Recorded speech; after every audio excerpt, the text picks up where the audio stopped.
Tak, ďakujem za slovo. Dobrý večer, prajem. Moje meno je Branislav Jansík a je mi nesmiernou cťou, že môžem dnes večer byť tu s vami a môžem vyložiť a vysvetliť niečo o tom, čo je kvantový počítač, povedať pár slov o kvantovom počítači VLC, vysvetliť, ako funguje. Dnes večer sa zameriam skôr na tú technologickú časť. Nebudem vysvetľovať úplne kvantové počty a kvantové algoritmy, ktoré s kvantovým počítačom robíme, ale poviem pár slov aj o tom, k čomu sa ten kvantový počítač dá použiť. Ale ako prvý krok tu mám celkom pekné video, tak ja to video pustím, aby som vás trochu žije bude púbené taký.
Tak, pár slov, aby som uviedol tú situáciu alebo ten ekosystém, v ktorom momentálne sa nachádzame.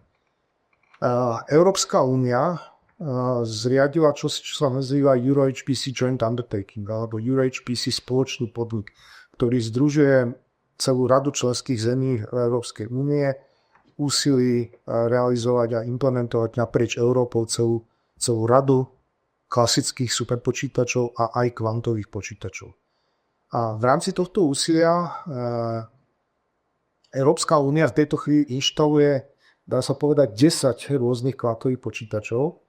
V prvej sérii je to 6 kvantových počítačov, k ním sa pridajú ďalšie 2, tie už sú teraz, alebo začínajú byť rozbehnuté, a plus ďalšie 2 kvantové simulátory, ktoré budú inštalované naprieč celou Európou.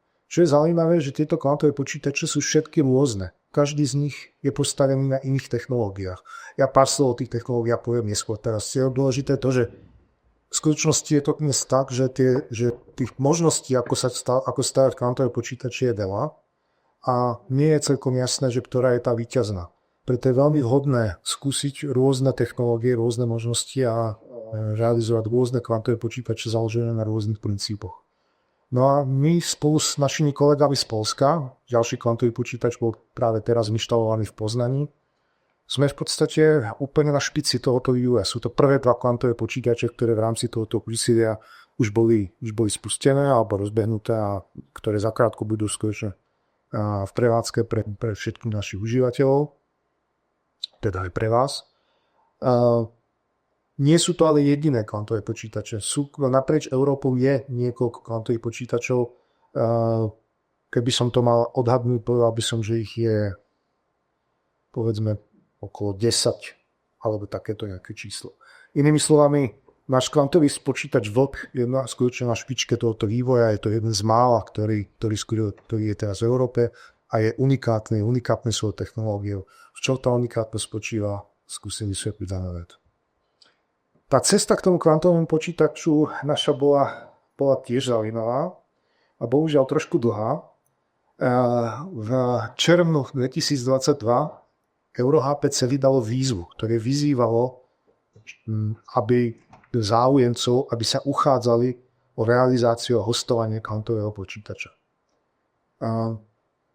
My sme na tú výzvu odpovedali, a tá výzva bola príliš náročná pre jednotlivé zeme, pre jednotlivé krajiny. Je oveľa vhodnejšie, keď rôzne krajiny spolu spoja svoje sily.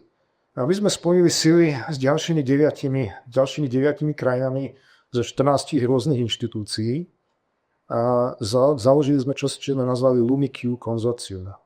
Je to kvôli tomu, že my vlastne už sa poznáme, a my spolu sme v konzorciu Lumi, to po fínsky to znamená sneh, a v rámci tohto konzorcia sme spolu inštalovali najväčší superpočítač v Európe, ktorý je k dispozícii a ktorý je k dispozícii pre užívateľov z Českej republiky, inštalovaný Kajány vo Fínsku. Tá spolupráca bola veľmi úspešná a na základe tejto spolupráce sme si povedali, OK, poďme spolu znova do toho a budeme inštalovať a pokúsime sa získať aj dotáciu na kvantový počítač.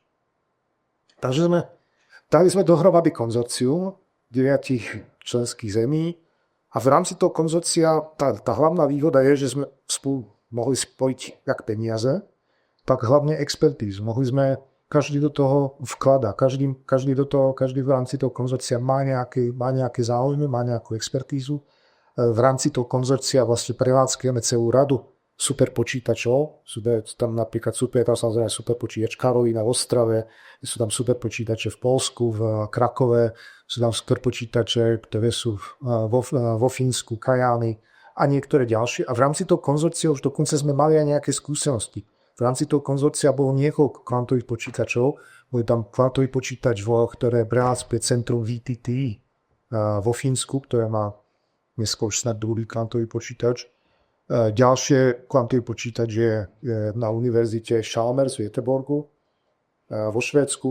Ale musím povedať, že tie kvantové počítače sú veľmi rôzne. Napríklad ten, ktorý je v tom Švédsku, tak ten si poskladali sami. A myslím, že sa na tom hodne naučili, ale je to taká trošku domáca skladačka, nie je to úplne použiteľné ešte na každodenné použitie. Ďalší partneri tiež prevádzkujú nejaké malé kvantové počítače, napríklad partneri z Belgicka, z Holandska, TNO a tak ďalej.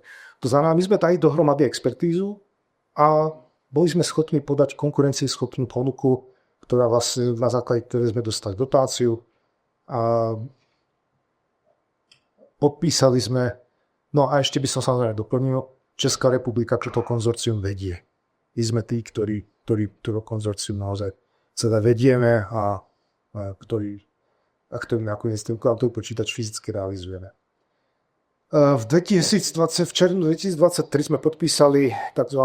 Hosting Agreement, to je dohodu s Európskou komisiou o hostovaní toho kvantového počítača v Ostrave. Približne za rok na to sa nám podarilo ten kvantový počítač naozaj definovať a vysúťažiť a podpísať na jeho zmluvu. A to celé pri nákladoch zhruba 5 miliónov eur, pričom 5 miliónov eur len na ten nákup teda zaplatila polovica Európska komisia a druhú polovicu vlastne partnerské štáty konzorcia LumiQ. No a od tohto bodu zhruba za rok na to, vlastne minulý týždeň, sme kvantový počítač v inaugurovali. Tak to momentálne vyzerá, ako by ste naštívili náš datový sál. A môžem povedať, že nie len, že ho tam máme nainštalovaný a že kliká, ale skutočne funguje. A vlastne vo zvyšku tejto prednášky tu máme tento fantastický obrázok toho úžasného kvantového počítača. Aby som ten kvantový počítač tak trochu rozobral na jednotlivé komponenty a vysvetlil vlastne, čo vidíte, čo je čo, k čomu to slúži a pokúsim sa vysvetliť aj ako tie jednotlivé časti spolupracujú a fungujú. K tomu kvantovému počítaču teraz len tak dopredu poviem, to je len také zhrnutie. On je založený na technológii supravodivých qubitov, tzv. Transmonových qubitov, čo sú transmonové qubity, budem vysvetľovať za chvíľku. A má tzv. Hviezdicovú topológiu, čo je tiež unikátna vec. A má 24 qubitov, čo je v súčasnosti na tie kvantové počítače relatívne veľmi slušné číslo. Ako uvedomte si, ešte väčšina tých kvantových počítačov, ktoré som ukazoval na tie predchádzajúce mapy, mali tak 5 qubitov alebo nejaké podobné čísla. A čo je samozrejme veľmi, veľmi dôležité, je, že ten kvantový počítač je prepojený s tými veľkými superpočítačmi. Toto je superpočítač Karolína na našom datovom sále. Tie počítače sú prepojené a dokážu sa navzájom podporovať, pretože realita je taká, že kvantové počítače dneska nie sú väčšinou užitočné sami o sebe, ale dokážu byť veľmi užitočné v kombinácii s klasickým počítačom. Takmer všetky algoritmy, ktoré realizujeme na kvantových počítačoch, robíme ako hybridné. To znamená, časť algoritmu púšťame je to v úzkej spolupráci s klasickým počítačom, púšťame časť výpočtu vlastne na klasickom počítači, časť výpočtu púšťame na kvantovom počítači. Takže to prepojenie je extrémne dôležité. Dobre, poďme ten kvantový počítač rozobrať a pozrieť sa na ňo od spodu až na ten koniec, jak to celé funguje. Tá prvá najdôležitejšia časť toho kvantového počítača je kvantový čip. Kvantový čip sa nachádza, tu máme takúto nádobu a on je úplne na dne tej nádoby, úplne na tom konci. Je tam vo vnútri tej nádoby a tu mám obrázok ako kolega zo spoločnosti IQM. To bol ten moment, keď tam ten kvantový čip naozaj vkladal, tu ho drží v ruke a inštaluje ho do toho socketu, ktorý drží ten kvantový čip. Takže ten kvantový čip je niečo, čo je vlastne veľmi malé. Je to asi veľkosti mojej dlane a to je to, čo je ten kvantový počítač. To je to, čo robí tie výpočty. To je to, kde sa dá sa povedať, kvantová mágia odohráva. To všetko, čo máme okolo, to sú nejaké zariadenia, ktoré potrebujeme na to, aby sa to celé dobre cítilo a aby to fungovalo. Ale ten kvantový čip, to je tá základná časť. My používame tie tzv. Supravodivé transmonové qubity. Ako som už spomínal, tých technológií, z ktorých sa dajú stavať kvantové počítače, je veľa. Jedna z možností sú kvantové počítače sa vlastne dajú stavať z čohokoľvek, z akýchkoľvek objektov, ktoré dokážem dostať do dobre definovaných kvantových stavov, ktoré dokážem, aby som ich mohol nastaviť do kvantového stavu, aspoň aby som vedel rozlíšiť základný a prvý excitovaný stav. A takých objektov je hrozne veľa. To nemusia byť len kúprové páry, ktoré máme my v našom kvantovom počítači. To môže byť dokonca aj fotóny. Problém je, že fotóny majú ten problém, že oni veľmi ťažko a slabo spolu navzájom interagujú. Ale aj fotóny majú svoje kvantové stavy a aj fotóny je možné použiť ako na výstavbu kvantových počítačov. To sú tie optické kvantové počítače, to je technológia, ktorá je veľmi slubná, ale zatiaľ bohužiaľ ešte nie je tam, čo by sme ju skutočne mohli použiť. Druhá veľmi zaujímavá technológia sú defekty v kryštálových mriežkach. Keď sa vytvorí vhodný defekt v kryštálových mriežkach, ten defekt sa dokáže správať ako kvázičastica a dá sa s ním interagovať, potom dá sa excitovať nejakými laserovými pulzami a tak ďalej. Jednoducho dá sa na ňom definovať, dajú sa na ňom urobiť ako dobre definované kvantové stavy. A musím povedať, že tieto kvantové počítače sa mi veľmi páčia, pretože v súčasnosti sa to realizuje na kryštáloch diamantu. Takže moc sa teším, že v ďalšej generácii bude náš kvantový počítač, ktorý bude diamant veľký, dúfam aspoň ako moja hlava a bude 5 plus qubitov. Ale ešte stále to ešte stále nie je ono. Je to slupná technológia, ale nie ako tejto chvíli ako používanie môžeme použiť. Alebo mohli by sme, ale ešte by sme nedostali tie efekty a tu nie je pokročilosti, ten máme. Ďalšie súčasnosti veľmi populárne technológie, tých technológií je mnoho. Sú ultrachladné atómy, kde vlastne držím naozaj neutrálne atómy v nejakých laserových pinzetách a pôsobím na nich nejakými laserovými pulzmi. Trapped ions, to sú, mám vlastne namiesto atómov, mám ióny, ktoré udržiavam vlastne uzavreté v magnetickom poli a potom s nimi nejak interagujem. To nie sú všetky technológie, tých technológií je celá hromada. Videl som technológiu založenú na voľne plávajúcich elektrónoch na povrchu tekutého hélia a rôzne iné veľmi exotické technológie. Tých technológií je veľa, stále sa vyvíjajú. My používame tie tzv. Transmonové qubity a to preto, že kedy som to zjednodušil, tak v podstate sú dneska najpokročilejšie, najjednoduchšie na výrobu, sú rýchle a jednoducho fungujú. Je to niečo, čo už je technológia, ktorá je natoľko pokročila, že už sa s nej dá dneska naozaj pracovať, dá sa povedať ako v praktických podmienkach. Ako tá jedna z výhod je, že majú veľký tzv. Coupling strength, to znamená tú silu, ktorú navzájom interagujú. vytvoriť tie stavy, ktoré hľadáme a vytvoriť tie interakcie pomerne jednoduché. Čo je ďalšia veľká výhoda, to znamená, silne to interaguje, tým pádom je to rýchle a má to vysoké fidelity. To znamená, čo sú fidelity? Skúsim vysvetliť neskôr. Čo je ďalšia veľká výhoda je, že sa to dá v podstate konštruovať. Dá sa to konštruovať ako veľmi jednoducho. No sa to v podstate tlačí na podobne ako iné integrované obvody. V podstate sa to tlačí na nejaké plošné spoje. To znamená, výsledok je, že s tým pomerne ľahko manipuluje, ľahko sa to dá dizajnovať. No a pomerne ľahko sa to vyrába, pretože sú to bežné litografické metódy, ktorými sa vyrábajú počítačové čipy a integrované obvody. Má to jednu veľkú nevýhodu. Zdá sa, že v tejto chvíli majú dosť problém s tým, aby to vyrobili reprodukovateľne. To znamená, keď vytvoria nejaký čip, tak keď to raz postavia, tak nie je úplne isté, že sa im podarí ten čip znova s tými istými vlastnosťami vyrobiť ešte raz. A čo najlepšie, nie je vždy isté, že sa im podarí ten čip vyrobiť, keď ho vyrábajú tak, aby splňal tie parametre, ktoré má. Takže oni to teda robia tak, že ich vyrobia veľa a dúfajú, že aspoň jeden sa podarí. No, to samozrejme je nevýhoda. No a druhý problém je, ako potrebujeme tam mať pomerne náročné podmienky, potrebujeme to chladiť na extrémne nízke teploty a tak ďalej. To napríklad ten problém pri fotónoch nie je. Fotóny potrebujú chladiť. Dobre. Čo sú to tie transmonové qubity? Tie transmonové qubity v našom prípade ešte možno sa vrátim.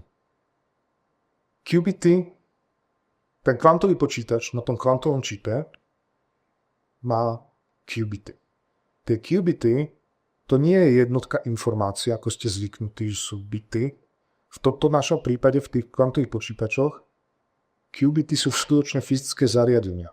Dajú sa používať, alebo môžeme uvažovať aj ako v nejakých jednotkách informácie, ale sú realizované naozaj fyzicky. My máme fyzické qubity. Keď to boli logické qubity, tak to by už boli tie abstraktné jednotky. Ale jednotky ako nejaké informačné.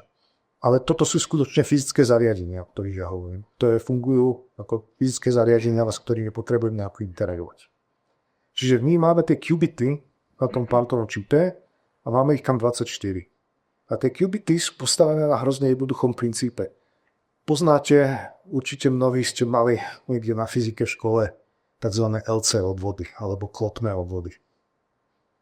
No a viete, že tie klotné obvody, takže tie sú pomerne jednoduché, to je kondenzátor prepojený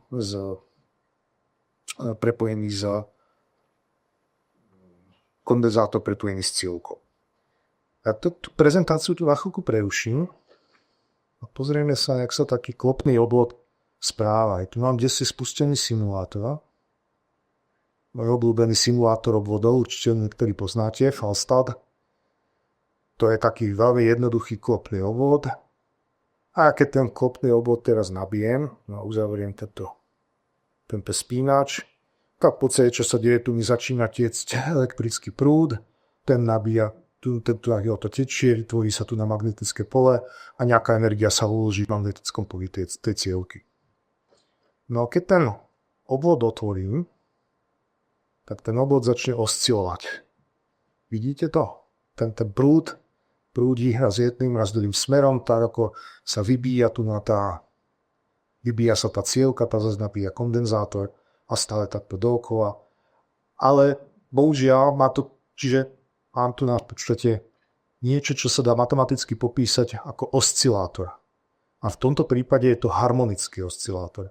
Tie kmity sú úplne pravidelné, ale bohužiaľ tu nie je nejaký odpor, pretože nie sme v spravodlivom režime a ono nám tu naklesá. Keby som ten odpor odstránil, tak by asi tu na tie priebehy toho prúdu a napätia neklesali, zostali v podstate konštantné. Super, takže máme harmonický oscilátor, máme objekt, ktorý sa správa ako harmonický oscilátor. No a tí, čo z vás ste študovali kvantovú fyziku, tak viete, že to je viac menej jedna z prvých lekcií. Prvá lekcia asi bude, že dostanete vyriešiť ako Schrödingerovú rovnicu pre časticu potenciálovej Jane a v druhej prednáške dostanete vyriešiť ako časticu zatvorenú v potenciáli harmonického oscilátoru. Inými slovami, Takže ja mám tu na ten LC obvod. No ten LC obvod je kvantový systém. Ja teraz nepôjdem do tej matematiky, ale tu nám máme Schrödingerovú rovnicu a keď sa to uplatní na ten kvantový obvod, tak sa dá získať takáto nejaká rovnica. A tá rovnica, nemusíme, naozaj nepôjdem teraz do žiadnej matematiky, a tá rovnica, keď sa rieši, tak dostanem za prvé vlnové funkcie a energetické hladiny tohoto LC obvodu. No a toto je klasické riešenie Schrödingerovej rovnice pre kvadratický potenciál. A to, čo tam vlastne vidím, sú dve veci. Za prvé vidím, že mám nejakú funkciu, ktorá popisuje, čo sa tam deje. To je funkcia, ktorá, keby som to prirovnal, žiarovka nesvieti, žiarovka svieti. A zároveň tam vidím, že máme energetické hladiny. To tiež určite viete. Kvantové systémy v kvantovej mechanike majú diskrétne, alebo sú popísané diskrétnymi energetickými hladinami a tie energetické hladiny, to sú tie riešenia tej kvantovej rovnice a to sú tie diskrétne riešenia, ktoré je jednoducho nachádzané. OK, to je super, pretože vlastne tento super jednoduchý objekt mi vytvoril kvantový systém, ktorý dokáže popísať rovnicou a ktorý má jasne oddelené energetické hladiny a jasne oddelené dokonca ortogonálne vlnové funkcie. Skvelé. Jednoducho má to, čo som hľadal. Problém je ten, že ten oscilátor je harmonický. Keď je harmonický a keď toto spočítate, tak zistíte, že tie energetické hladiny sú ekvidistantné.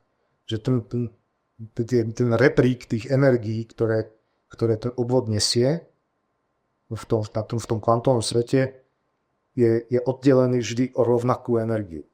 A to nechceme. My nechceme do toho s tým obvodom byť schopní hovoriť. My potrebujeme s tým obvodom nejak interagovať. My chceme vedieť, že treba excitujeme tu z energetickej hladiny 0 na tú prvú a nechceme do toho miešať tie ďalšie.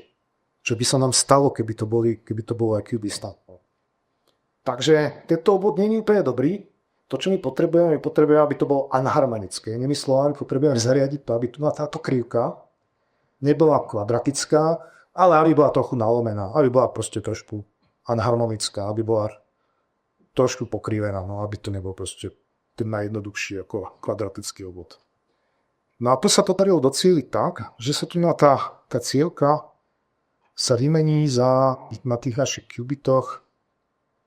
Aha, tu musím spustiť za seba prezentačného webne. Tá cievka sa vymení na tých našich qubitoch za takzvanou Josephson junction. Je to proste namiesto toho L-ka, tam mám niečo iné, čo sa správa ako induktor, ale už je nelineárny. Dá sa ladiť a je nelineárny. To znamená, ten potenciál, ktorý sa tam vytvára, sa trošku nahne, už nebude harmonický, už bude mať nejaké harmonické členy. A v tom prípade sa už tie jednotlivé energetické hladiny v tom riešení nebudú ekvidistantné a máme výhrater. Pretože už potom môžem adresovať jednotlivé hladiny nejakými impulzami a môžeme excitovať selektívne z jednej hladiny na druhú. Takže to, čo tu mám, je vlastne ten samý obvod. Tu mám nejaké napájanie a tu namiesto toho L-ka mám Josephson junction. Nie som si istý, ako to preložiť do češtiny alebo do slovenčiny. Josephsonov spoj. V podstate je to situácia, keď sú priblížené dva súpravodiče a medzi nimi je tzv. Weak link. Dochádza tam k nejakým zvláštnym efektom, ktoré sa nazývajú Josephsonové efekty, Josephsonová induktancia. A tá Josephsonová induktancia vlastne nám zariaduje to, že máme zase ten kopný obvod, ale zároveň ten obvod nie je harmonický. Super. To by sme mali jeden qubit. Ale jeden qubit je k čomu? Za jeden qubitom nič nedokážeme urobiť. Toto vám nepomôže. Za čo potrebujeme je, aby tých qubitov tam bolo viacero a aby nejak spolupracovali. To za prvé. A za druhé potrebujeme na tie qubity nejak pôsobiť. My potrebujeme nejak byť schopní komunikovať. No a ja tu mám jeden slajd, ktorý som odfotil. Ja bohužiaľ nemám záber z mikroskopu na náš kvantový počítač, na naše qubity. Ale ten princíp je v podstate veľmi podobný. To je nejaký slajd, ktorý som odfotil na konferencii v Japonsku. Tu je nejaký kvantový počítač alebo kvantový procesor so 4 qubitmi. Ale to, čo som vám na tom obrázku chcel ukázať, že my na tie qubity tu nemáme nejaký napájací zdroj. My na ne pôsobíme mikrovlnnými pulzami. Rôznymi mikrovlnnými pulzami, s pomocou ktorých dokážeme tu vlastne vložiť nejaký prúd a dokážeme ten kvantový systém excitovať alebo nastaviť do kvantových stavov, ktoré potrebujeme. No a my tu teda nemáme ako nejaký zdroj napätia, ale vlastne na tomto obrázku je vidno, že tam máme takú malú anténku. Tam sú vyslovene nalisované také malé anténky, ktoré sa nazývajú rezonátory alebo readout rezonátory, alebo ktoré sa používajú na to, aby sme do tých qubitov mohli vložiť tie mikrovlnné pulzy, aby sme mohli vyvolať tie stavy toho krytania toho prúdu, aby sme ich jednoducho mohli excitovať do konkrétneho kvantového stavu a potom, aby sme mohli eventuálne tie kvantové stavy zase nejakými ďalšími pulzami čítať. Takže máme tam také ako malé antenky a pôsobíme na tie qubity mikrovlnnými pulzami. S pomocou toho ich prevádzkujeme. No a potom samozrejme tie qubity potrebujeme navzájom prepojiť, pretože qubit sám by bol k ničomu, takže potrebujeme ich nejak navzájom zariadiť, aby boli nejako prepojené. Tá schéma, ktorú tu mám, nie je úplne tá, ktorú používame my, ale v podstate tu mám jeden qubit, tu je tá Josephson Junction, to je tá nelineárna cielka. Tu mám druhý qubit a tá idea tu je, že sú navzájom kapacitatívne prepojené a je tu nejaký v podstate zase ďalší qubit, alebo v niektorých prípadoch ako keby dva qubity a tu sú nejaké nastaviteľné kondenzátory a ja môžem tú interakciu medzi nimi rôzne nastavovať pomocou toho, že radím tu na tieto kondenzátory a môžem prelievať tie kvantové stavy z jedného do druhého a môžem nechať detailovať. To je to, ako je to postavené. No ale tu raz už vidíte na tomto obrázku, že sa situácia komplikuje. Mám dva qubity, tak to bol výskum ešte možno 4 roky dozadu. Ale to, čo my potrebujeme, je tých qubitov oveľa viac. Ale už vidíte na tom obrázku to, že sa tam, takže to sú tzv. Transmonové qubity.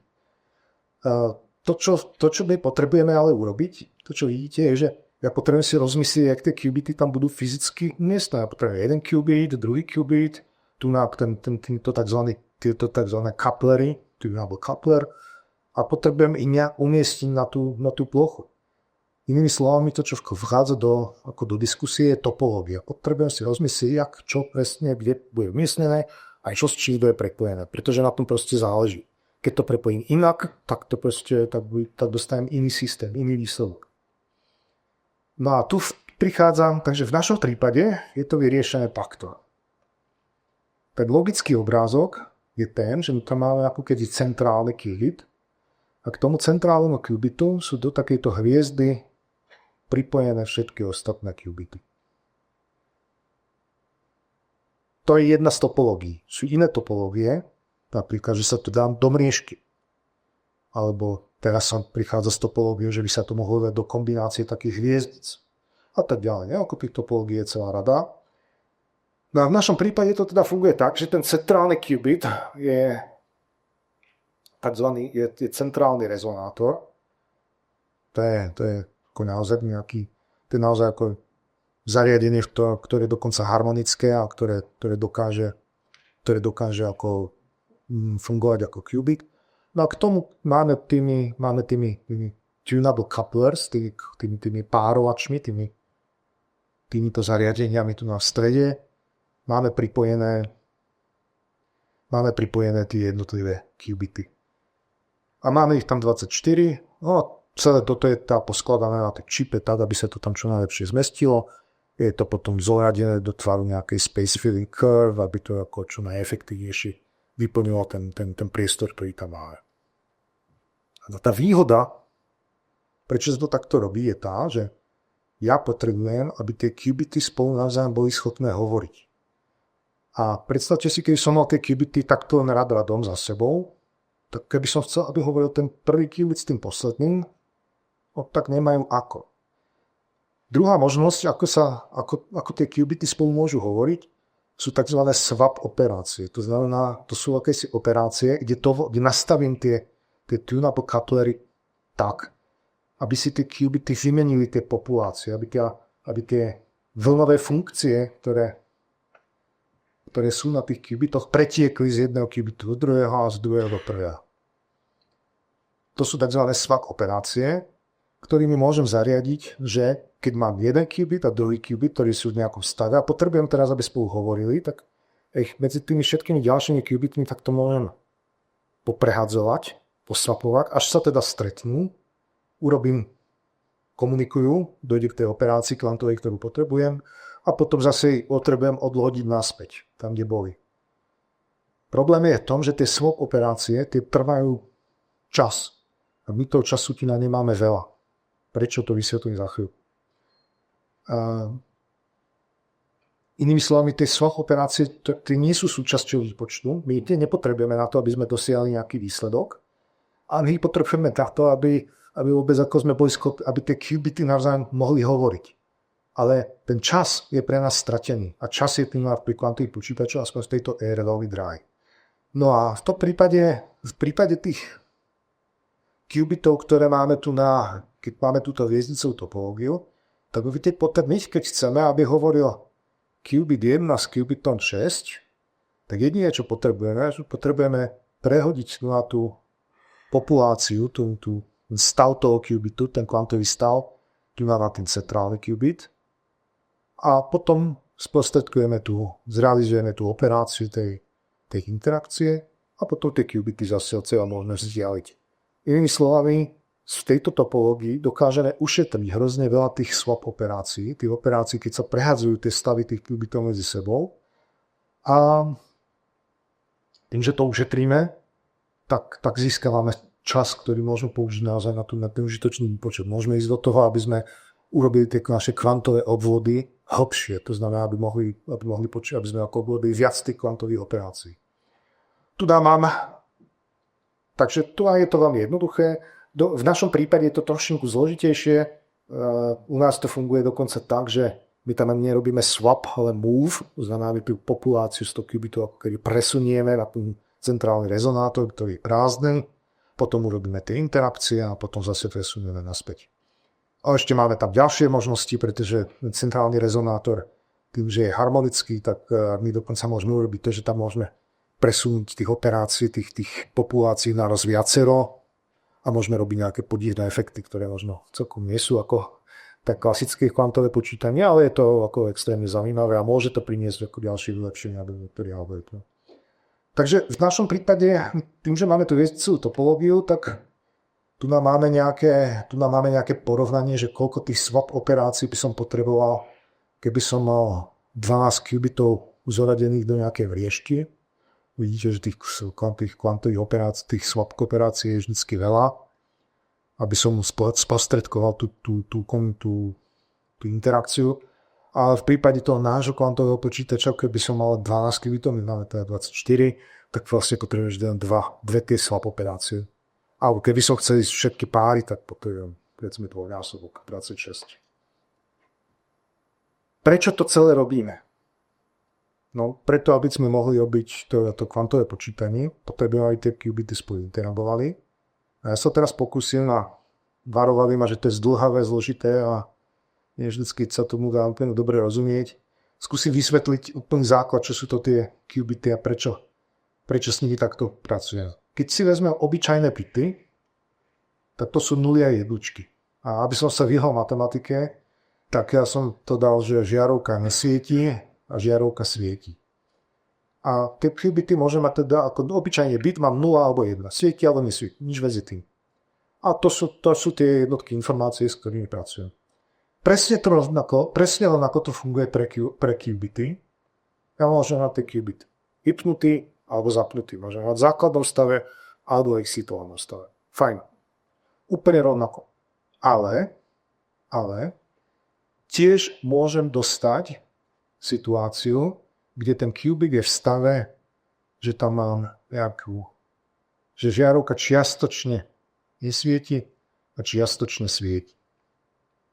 Toto sa nazýva superpozícia stavov. To nie je, že to je žiarovka, ktorá svieti na poli. To je žiarovka, ktorá skutočne aj svieti, aj nesvieti nás s nejakými koeficientami, s nejakou váhou. Je to analogia toho, co ste určite počuli, tá Schrödingerová kočka, ktorá je naraživá, je mŕtva, ale nerád trápim kočky, takže zostanem pri žiarovkách.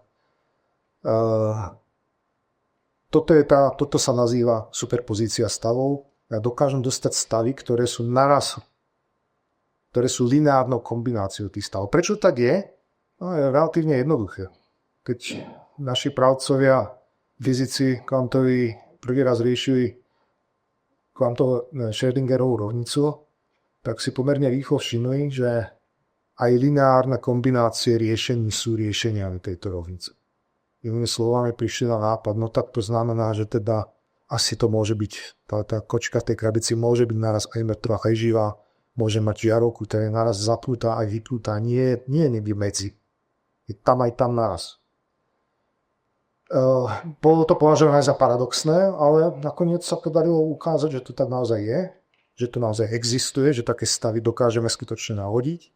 No a my ich na tom počítači VOC teraz privodzujeme na usknutie prsta veľmi jednoducho a rýchlo. Takže, aby som to trošku zozložitil, toto samozrejme nie je celkom realita, ja som to veľmi zjednodušil. Keby sme sa na to pozreli trošku zbližšia, tak je to skôr niečo takéto, že mám teda tú žiarovku, ktorá je čiastočne, ktorá je aj vypnutá, aj zapnutá naraz. Jej by zodpovedala vlnová funkcia, ktorá zodpovedá tomu základnému stavu, ktorá zodpovedá lineárnej kombinácii toho základného stavu, aj toho, povedzme, excitovaného stavu, toho prvého. A ešte tam mám nejakú podmienku, že tie štvorce absolútnych hodnot týchto koeficientov sa musia rovnať v jednotke. Tí, čo ste študovali kvantovú mechaniku, viete, prečo to je. V podstate to znamená toľko, že tá jednotka znamená, že nejak to musí dopadnúť. Musí to proste, to je pravdepodobnosť 1, nejak to je, nejaký výsledok tam je. To znamená, potrebujem, aby tam tá jednotka bola. No ale keď mám takúto podmienku, tak to znamená, že v skutočnosti tento objekt, to nie je len nejaká lineárna kombinácia, že som ako na nejakej úsečke, pretože tieto koeficienty môžu byť, bohužiaľ, alebo našťastie komplexné. Takže výsledok je, že keď mám takúto podmienku, tak keby to bolo s reálnymi číslami, tak by to bol kruh. Tie koeficienty by sa nachádzali na nejakej kružnici a v tomto prípade sa nachádzajú na povrchu tzv. Plochovej gule alebo plochovej sféry. To znamená, že ten qubit, tak ako obyčajný bit popisujeme 0 a jednotkou, tak qubit je celý takýto objekt. Je to celý povrch gule v priestore komplexných čísel, jednotkovej gule. Ale pre nás postačí tu na táto projekcia do reálnej osy, to je v podstate tá alfa plus beta, kde tá žiarovka naraz svieti a nesvieti. Keď hovoríme o qubitoch a o kvantových počítačoch, tak sa stále hovorí o nejakých podivných číslach. Hovorí sa o, počet qubitov máme 24. Konektivita, to už sme vysvetlili, to je tá topológia, v našom prípade hviezdicová. Ale potom sa hovorí o relaxačných časoch, T1 relaxačný čas, T2 dephasing čas, 1-qubitový gate time, 2-qubitový gate time, fidelity a tak ďalej. Tie najdôležitejšie časy sú tie relaxačné časy. Bohužiaľ je to tak, že tie qubity, my keď ich excitujeme z toho, povedzme, z toho základného stavu do toho excitovaného stavu, tak v súčasnosti oni nám tam nechcú zostať natrvalo. Oni jednoducho majú tendenciu sa vrátiť naspäť tam, kde im to najpodobnejšie do svojho základného stavu. A oni sa tam proste, my ich excitujeme a oni chvíľku zotrvajú v tom excitovanom stave, my by sme chceli to byť navždy, ale oni tam nezostávajú navždy, oni sa proste po nejakých chvíli vrátia. Tu mám nejaké koeficienty, že to približne 40 mikrosekúnd, ale prosím, to si nepredstavujte, že za 40 mikrosekúnd proste ten qubit zrelaxuje a prestane byť excitovaný. To v skutočnosti to je koeficient do rovnice exponenciálneho rozpadu. To je len číslo ako do štatistiky. Alebo ako štatisticky by to vychádza tak, že polovica qubitov za 40 mikrosekúnd bude zhruba prejde do toho základného stavu. Takže inými slovami, čo tie qubity nám robia, a to je, dá sa povedať, to je samozrejme vlastnosť kvantových počítačov, ale je to vlastnosť tejto chvíli neželaná. To je to, prečo sme dneska v tzv. Noisy intermediate scale era, keď máme tie kvantové počítače ešte ako nedokonalé a snažíme sa prejsť na niečo, čo je dokonalejšie. Vieš, že vlastne keď ja tú žiarovku rozsvietím, keď ju excitujem tým mikroimpulzom na tú antenku, tak ona preskočí na tú vyššiu energetickú hladinu, tie prúdy sa v tom LCO vode rozkmitajú, no ale chvíľku kmitajú a potom to vzdajú. A tá žiarovka sa ničí. Sama. To je nudové, to je problém. A ešte horšie, nie len to, ja keď tam urobím si nejakú peknú superpozíciu stavov, tak ja tú superpozíciu urobím, ono to chvíľku žije v tom stave, ale potom to stratí tú fázovú informáciu, rozpadne sa to, začne sa to vlastne z tej blochovej sféry, sa to odchýli niekam a typicky to nakoniec po chvíli spadne zase na to, že sa tá superpozícia stratí a ten qubit zrelaxuje vlastne zase do základného stavu. Pretože mám túto vlastnosť, tak ja mám iba nejaký určitý koherenčný čas na to, aby som bol schopný niečo vypočítať. A keď tam na tie qubity nastavím nejaké kvantové stavy, tak chcem, aby tam tie kvantové stavy boli a chcem s nimi ďalej pracovať, ale oni vlastne pod rukami zanikajú, takže inými slovami proste potrebujem pracovať rýchlo. A pretože potrebujem pracovať rýchlo, pretože mám obmedzený čas, v ktorom sa ten výpočet dá urobiť skôr, než dojde k týmto efektom, tak preto sa chcem zbaviť tých swap operácií, ktoré mi neprinášajú nič do výpočtu, ale žerú ten vzácny koherenčný čas, kým ten kvantový počítač funguje. Potom tam boli nejaké ďalšie čísla, ako tie časy jednotlivých tých brán, to je to, že jak rýchlo vlastne tú jednu bránu dokážem zrealizovať. Tá readout fidelity, ako keď to budem robiť znova a znova, či sa vlastne, či dostanem tie predvídateľné, tie želané výsledky opakovania a tak ďalej. Ale ten najväčší problém sú tie koherenčné časy a tie relaxačné časy, to, že nám tie qubity majú tendenciu takto ako zrelaxovať. OK, ale to stále nie je márne, pretože stále a už aj dneska sa dá urobiť to, že zaprvé viem urobiť akési kompenzácie matematické na to, aby som chyby, ktoré takto vznikajú, korigoval. No a za druhé, samozrejme, výskum ide dopredu, snažíme sa to zariadiť tak, aby tie relaxačné časy boli stále dlhšie a dlhšie a prípadne, aby nakoniec sme dosiahli qubity, ktoré nebudú sa takto spravovať. Ja som sľuboval, že nebudem hovoriť o tom, ako fungujú kvantové algoritmy, ale predsa si neodpustím jeden taký úplne základný. To nie je algoritmus, to je ukážka. Ja keď programujem klasické počítače, tak klasické počítače programujem, no vlastne mám operácie typu, mám nejakú sadu veľmi základných operácií. Typicky sú to operácie logické, AND, OR, XOR, NOT a tak podobne. A šikovnou kombináciou takýchto operácií viem urobiť nejaké väčšie operácie, sčítanie, odčítanie, násobné delenie a tieto operácie viem potom poskladať do ešte väčších a zložitejších inštrukcií. A tie potom viem adresovať nejakým programom a tak ďalej, nakoniec existoval Netflix. Ale tá najnižšia úroveň na klasických počítačoch sú vlastne tie najzákladnejšie logické operácie. To je úroveň, ak niektorí, čo programujete, určite poznáte, viete, čo je assembler. Keď idem do toho najnižšej úrovne toho programovania, tak vlastne tu som ešte pod tým assemblerom, pretože assemblery som schopný robiť jednotlivé inštrukcie, ktoré môžu byť pomerne komplexné. A tie komplexné inštrukcie sa tiež skladajú z série mikroinštrukcií a tie mikroinštrukcie v konečnom dôsledku budú sa rozpadať na nejaké logické operácie tohto typu. Takže ja som z toho urobil takú najjednoduchšiu logickú operáciu, ktorá sa realizuje typicky tranzistorom. Ja tu na začiatku mám vstupy, dve žiarovky, ktoré nesvietia.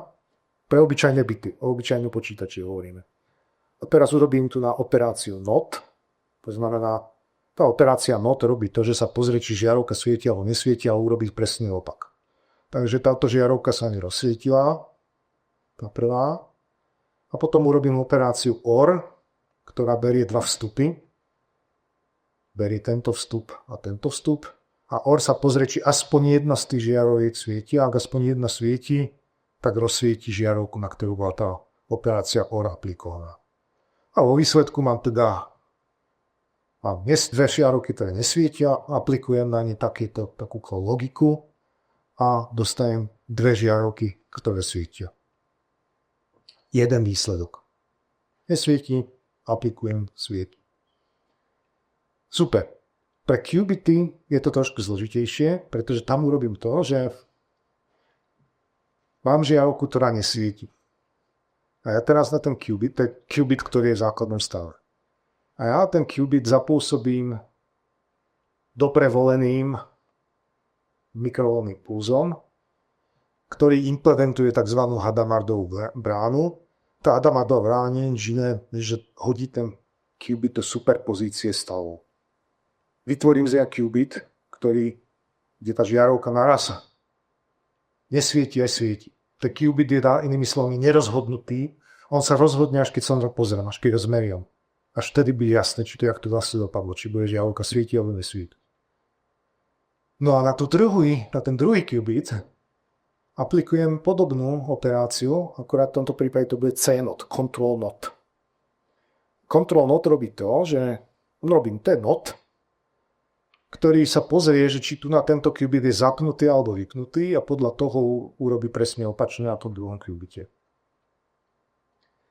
No, že tento qubit je nerozhodnutý. Tedy je aj rozapnutý, aj vypnutý naraz. No tak ten CNOT to má ťažké a ten CNOT vlastne zariadí, že aj ten druhý qubit tým pádom bude nerozhodnutý. Toto sa nazýva entanglement. To ste určite počujete, ten zázrak tej kvantovej mechaniky toho, že tie stavy môžem previazať. Jak tam zavolám ten CNOT, tak už vlastne nemôžem hovoriť o jednotlivých stavoch tu na tých žiaroviek, už musím hovoriť o stave celého toho systému a nedá sa to popísať, ten systém sa už nedá popísať, ako že žiarovku jedna svieti, druhá nesvieti a preto toto svieti, nesvieti. Proste už je to jeden systém, ktorý funguje spolu, tie qubity sú navzájom previazané, navzájom vedia, že musia reagovať, tento qubit vie, že musí reagovať na to, jak sa rozhodne tento qubit.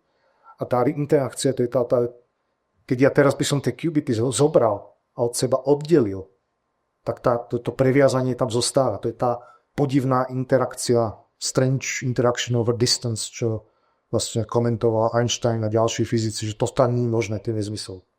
Ale ukazuje sa, že to naozaj presne na to funguje. Takže to je tá superpozícia stavov. No a v tej superpozícii stavov teda ja mám tento qubit, ktorý je nerozhodnutý až do konca, ktorý sebou vzal ešte aj tento, pretože aj ten tým pádom musí ho nasledovať, aj nerozhodnutý. A keď teda nakoniec dojde na lámanie chleba, keď potrebujem pozrieť, jak to teda funguje, jak to dopadlo, tak ja môžem dostať tento výsledok. Že buď to bude obidve svietiť, ale rovnako dobre môže sa stať aj to, že obidve svietiť nebudú. To sú dva rôzne výsledky. Tu mal som aj jeden výsledok, tu mám dva výsledky. Ale nie len to, že tam mám dva výsledky, ešte sa dozviem aj to, že varianta, že jedna z žiarovka svietiť bude a druhá nebude, alebo naopak, je nemožné. Inými slovami, ja som tu dostal 4 výsledky s rovnakými stupňmi. Tu som urobil výpočet, dostal som jeden výsledok. Tu som urobil výpočet, dostal som 4 výsledky. Tých výsledkov, ktoré tam takto dostávam, je 2 na počet qubitov. Inými slovami, tie kvantové počítače sú extrémne paralelné a oproti klasickým počítačom týmto spôsobom, spolu s nejakými ďalšími trikmi, dokážu dosiahnuť exponenciálne zrýchlenie. Pretože to zrýchlenie pri tom klasickému je 2 na počet qubitov, exponenciálne. Dokážu exponenciálne rýchlejšie dostať tie výsledky. No, takže to je zhruba to, jak to funguje. Nepôjdem teraz do detailov kvantových algoritmov, ale skôr sa pozrieme na to, jak s tým naozaj nakladáme, jak s tým zaobchádza. Povedal som, že s tými qubitmi potrebujeme nejak pracovať, potrebujeme do nich dávať tie mikrovlnné pulzy a to je presne to, čo tu máme. Takže keď sa pozriem na tento obrázok, tak tu na tento rek, ktorý mám, tak ten obsahuje mikrovlnnú elektroniku. To je tá elektronika, s pomocou ktorej vytváram tie mikrovlnné pulzy, ktoré ládujem do tých qubitov a tie qubity to príjmajú tými anténami a nastavujem ich do tých definovaných kvantových stavov a nutím ich spolu navzájom interagovať.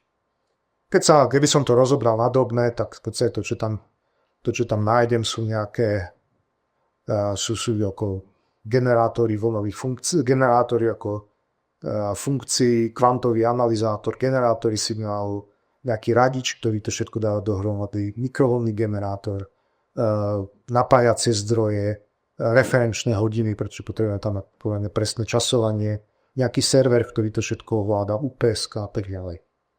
Inými slovami, to, čo tam robím, je, že vytváram tie mikrovlnné pulzy, ktorými ovládam tie qubity.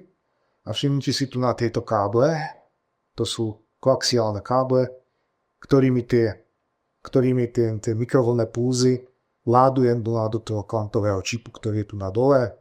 Tu na tie káble vedú tadiaľ to hore, tu je ešte zosilovač a potom sa vlastne ládujú tu na do toho kvantového čipu. Dobre. No a tak keď budeme sledovať cestu tých káblov, tak vlastne tu vidíme, tu je ďalší záber, nejaký prepel, jak tá kabeláž. Sú 3 zväzky káblov, jedno, čo excitujú, druhé, ktoré čítajú tie qubity a tretie, neviem, čo presne robia. Každopádne tu mám sadu káblov, ktoré potrebujem priviesť, ktoré sú od ktorých tie qubity ovládam. No a vlastne všetko ostatné, čo potrebujem, všetky tie ostatné časti toho kvantového počítača sú tam na to, aby sa tie qubity dobre cítili. Jak povedal jeden môj kolega, to, čo sa my sa snažíme v tom kvantovom počítači vytvoriť tam, kde je ten kvantový čip, úplne nový, nezávislý vesmír, ktorý podľa možností s tým našim nijak nekomunikuje, ktorý my sa snažíme 100% oddeliť. Takže toto sú tie časti, teraz môžeme jednotlivé prejsť, ale vlastne všetky tie časti slúžia k tomu, aby sme oddelili ten vesmír toho kvantového čipu. A my ten vesmír chceme oddeliť preto, že my nechceme, aby tie qubity nič vyrušovalo. Oni tie qubity sú také krehké. Na ne sa stačí pozrieť a vtedy ste ako keby urobili meranie, oni z toho krehkého kvantového objektu vlastne skolabujú tú dekoherenciu na jeden z tých stavov. Inými slovami, zmiešajú svoju vlnovú funkciu s okolím a to je to, čo my nechceme a nepotrebujeme, pretože to okolie je oveľa väčšie a ľahko prevládne. Takže by sme nič nezískali. Takže my sa snažíme, aby tie qubity potrebujeme udržiavať. Sú pravodivé, potrebujeme, aby boli pri extrémne nízkej teplote, aby sme nám tam ten prúd neklesal, ak spájate, ak to osciloval, tak potrebujeme, aby ten zmizol ten rezistor, ten odpor. Zároveň potrebujeme veľmi nízku teplotu, aby došlo k tomu efektu tej Josephsonovej induktancie a zároveň potrebujeme, aby tam bola čo najnižšia teplota, aby to nerušili žiadny tepelný šum a potrebujeme to odtieniť od elektrických, magnetických polí, od všetkého, od celého sveta.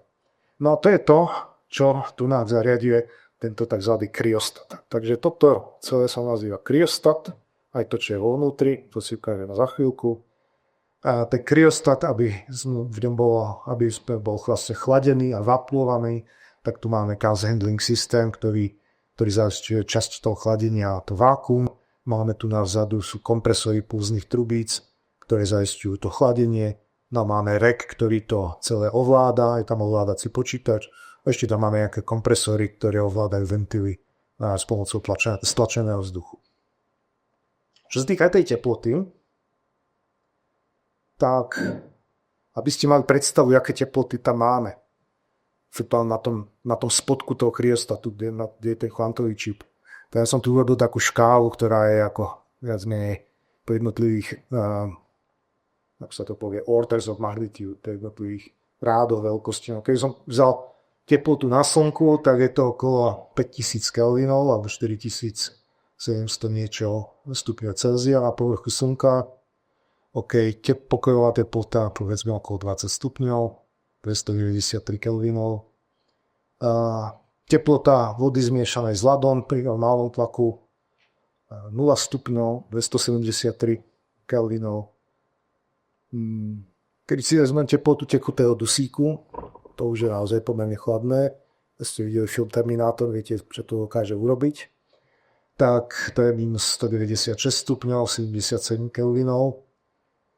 Teplota vonkajšieho vesmíru, voľného vesmírneho priestoru, ktoré je prestúpené vlastne relitným žiarením z veľkého tresku, udáva sa že tá teplota relitného žiarenia je okolo 20,7 kelvínu, to znamená okolo minus 270,3 stupňa Celzia.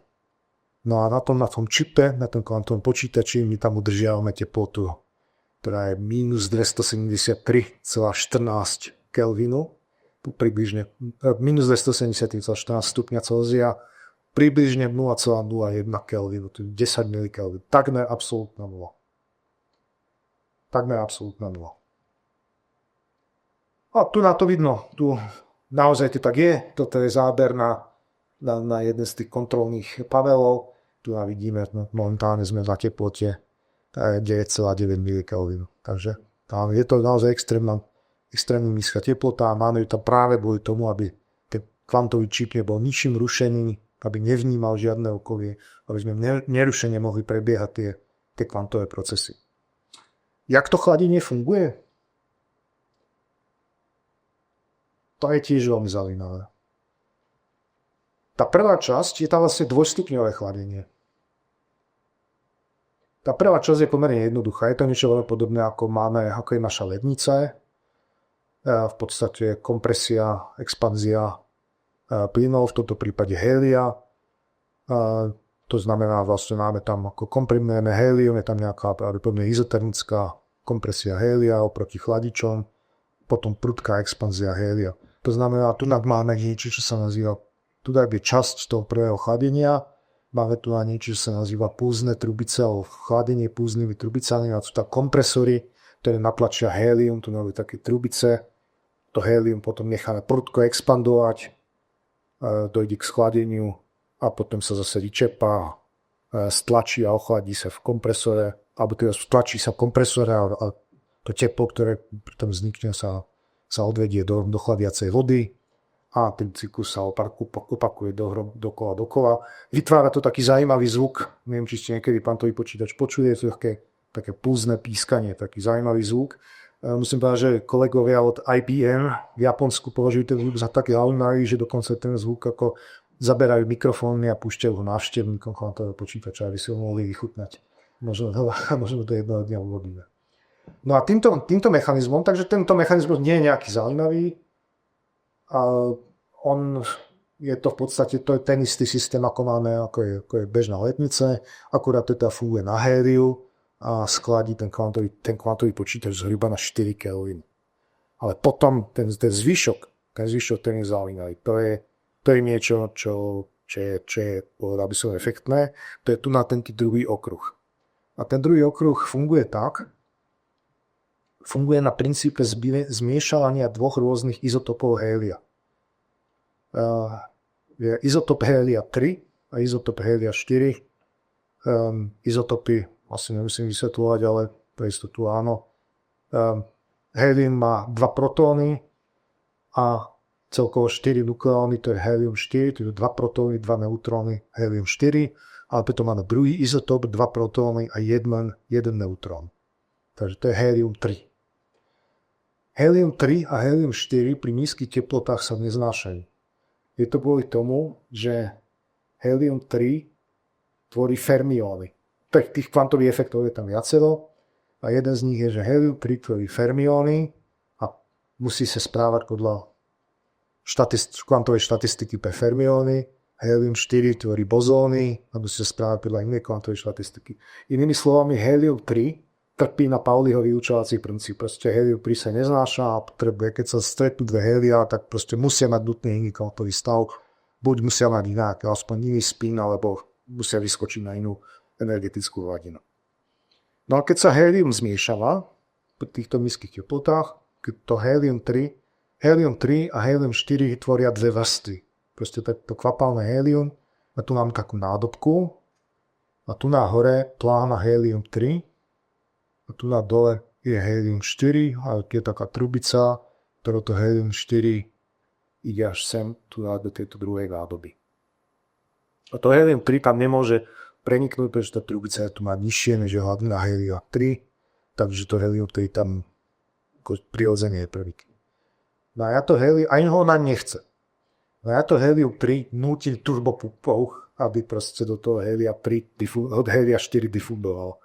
A keď difúzii dochádza, tak to helium-3 ako sa začne rozkylovať ten helium-4 a dochádza tam samozrejme k situáciám, keď sa tie helium-3 atómy navzájom stretnú, potrebujú ísť, v tom prípade sa musia navzájom vyhnúť, pretože musia dodržať Paulirový určovací princíp. Tomu treba dodať nejakú energiu, aby sa to mohlo stať a tá energia sa vysaje tu z toho okolia. Takže týmto mechanizmom dokážeme schladiť vlastne na ľubovo nízke teploty. Je to princíp, ktorý nazýva v angličtine helium dilution cooling a je postavený na zmiešaní týchto izotopov helia vlastne násilím a tým zaistíme to, že z tých posledných 4 kelvinov to dokážeme stiahnuť na tých 10 kelvin na tej teplote. No a potom je to veľmi jednoduché, to helium-3 teda tu prinútime tej difúzii, ono si nájde cestu tu na túto trubicou hore a tu mám táto časť, táto nádoba, to je skutočná nádoba, sa nazýva mixing chamber, tu na táto nádoba sa nazýva still chamber a vlastne tu potom sa to helium-3 vyparí a odchádza tu na touto trubicou hore tým kryostatom. Po ceste míňa nejaké výmenníky tepla a tak ďalej a tu na tá turbopumpa ho prevezme a zase ho natlačí, tu na ho nechá pochladiť, tu na to púznymi trubicami a ho postupne protiprúdovo ako odoberá teplo a zase ten cyklus opakuje tu na to helium-3, helium-4 prúdi. No a keby sa ten helium-3 nechcelo vyparovať, čo sa mu teda občas nechce, tak tu máme ešte máme vytápiený. Tam pustíme nejakých 80 mW, aby to rýchlejšie sa vyparovalo, aby sme ten cyklus podporili. Takže tu si všimnite, ak to je zorganizované. No a toto celé je obsahom toho veľkého válca. To je to, čo sme tam videli. Dúfam, že tu mám snímku toho. Tu, keď si pozriete ten návrat toho helia, tak na obrázku, to je tá najdôležitejšia hadica, ktorú tu máme. Ja hovorím, najdôležitejšia časť nášho kvantového počítača je tu na táto hadica, tu na tú smyčku, to je ten návrat toho helia 3 do toho kryostatu. No a čo je vo vnútri toho valca? Tú schému som ukázal a na tej schéme to nevyzerá veľmi atraktívne, ale v skutočnosti je to najzaujímavšia časť kvantového počítača. To je ono. To je vlastne, tu na čo vidíme, to je tu je tá trubica, ktorá prináša to helium, tu je tzv. Impedancia, to je proste zatočená cievka, aby to tieklo správnym tempom. Tu je tá mixing chamber, tu je tá still chamber, tu proste prichádza, chádza a ten zvyšok sú vlastne tie koaxiálne káble, ktoré vedú ten signál, tu je ešte nejaký nevedável zosilovač a tu vlastne vidíme tie koaxiálne káble, ktoré sú napojené do toho čipu. Takže ono to vyzerá úžasne, ale je to len chladič. To nie je to, čo je kvantový počítač. Ono to zaisťuje, ten poluster zaisťuje to, aby ten kvantový počítač fungoval, ale nezaisťuje sám o sebe žiadne počítanie. To počítanie sedí tu v tom kvantovom čipe. Je to celé kvôli tomu, aby sme tam dosiahli tie extrémne nízke teploty. A je to skonštruované tak, že vlastne tu sú také poschodia a na každom tom poschodí tá teplota klesá o nejakých v podstate dá sa povedať o jeden poriadok. No a celý ten luster je zakrytý. Tu to vyzerá, keď je to otvorené a tu sa to zakrýva. Za normálne okolnosti je tam 6 alebo 7 tých vestiel. Sú tam takýchto krytov postupne, najprv takých pozlátených, potom aj plechových sa tam založí 7 za sebou, aby to bolo celé dokonale odtienené od okolia a potom sa z toho vypumpuje vzduch. Je tam zhruba 10 na minus 6 Pascalov, aby to bolo celé izolované tepelne a aby ten kvantový čip nič nerušil. No a tu sa môžeme pozrieť na nejaké tie komponenty, z ktorých sa to skladá. Toto je napríklad kompresor tej pulznej trubice, to je ten, čo zariaduje tú kompresiu, expanziu toho hélia na ten prvý stupeň toho chladenia, ešte z čias, keď sme to práve doviezli a inštalovali.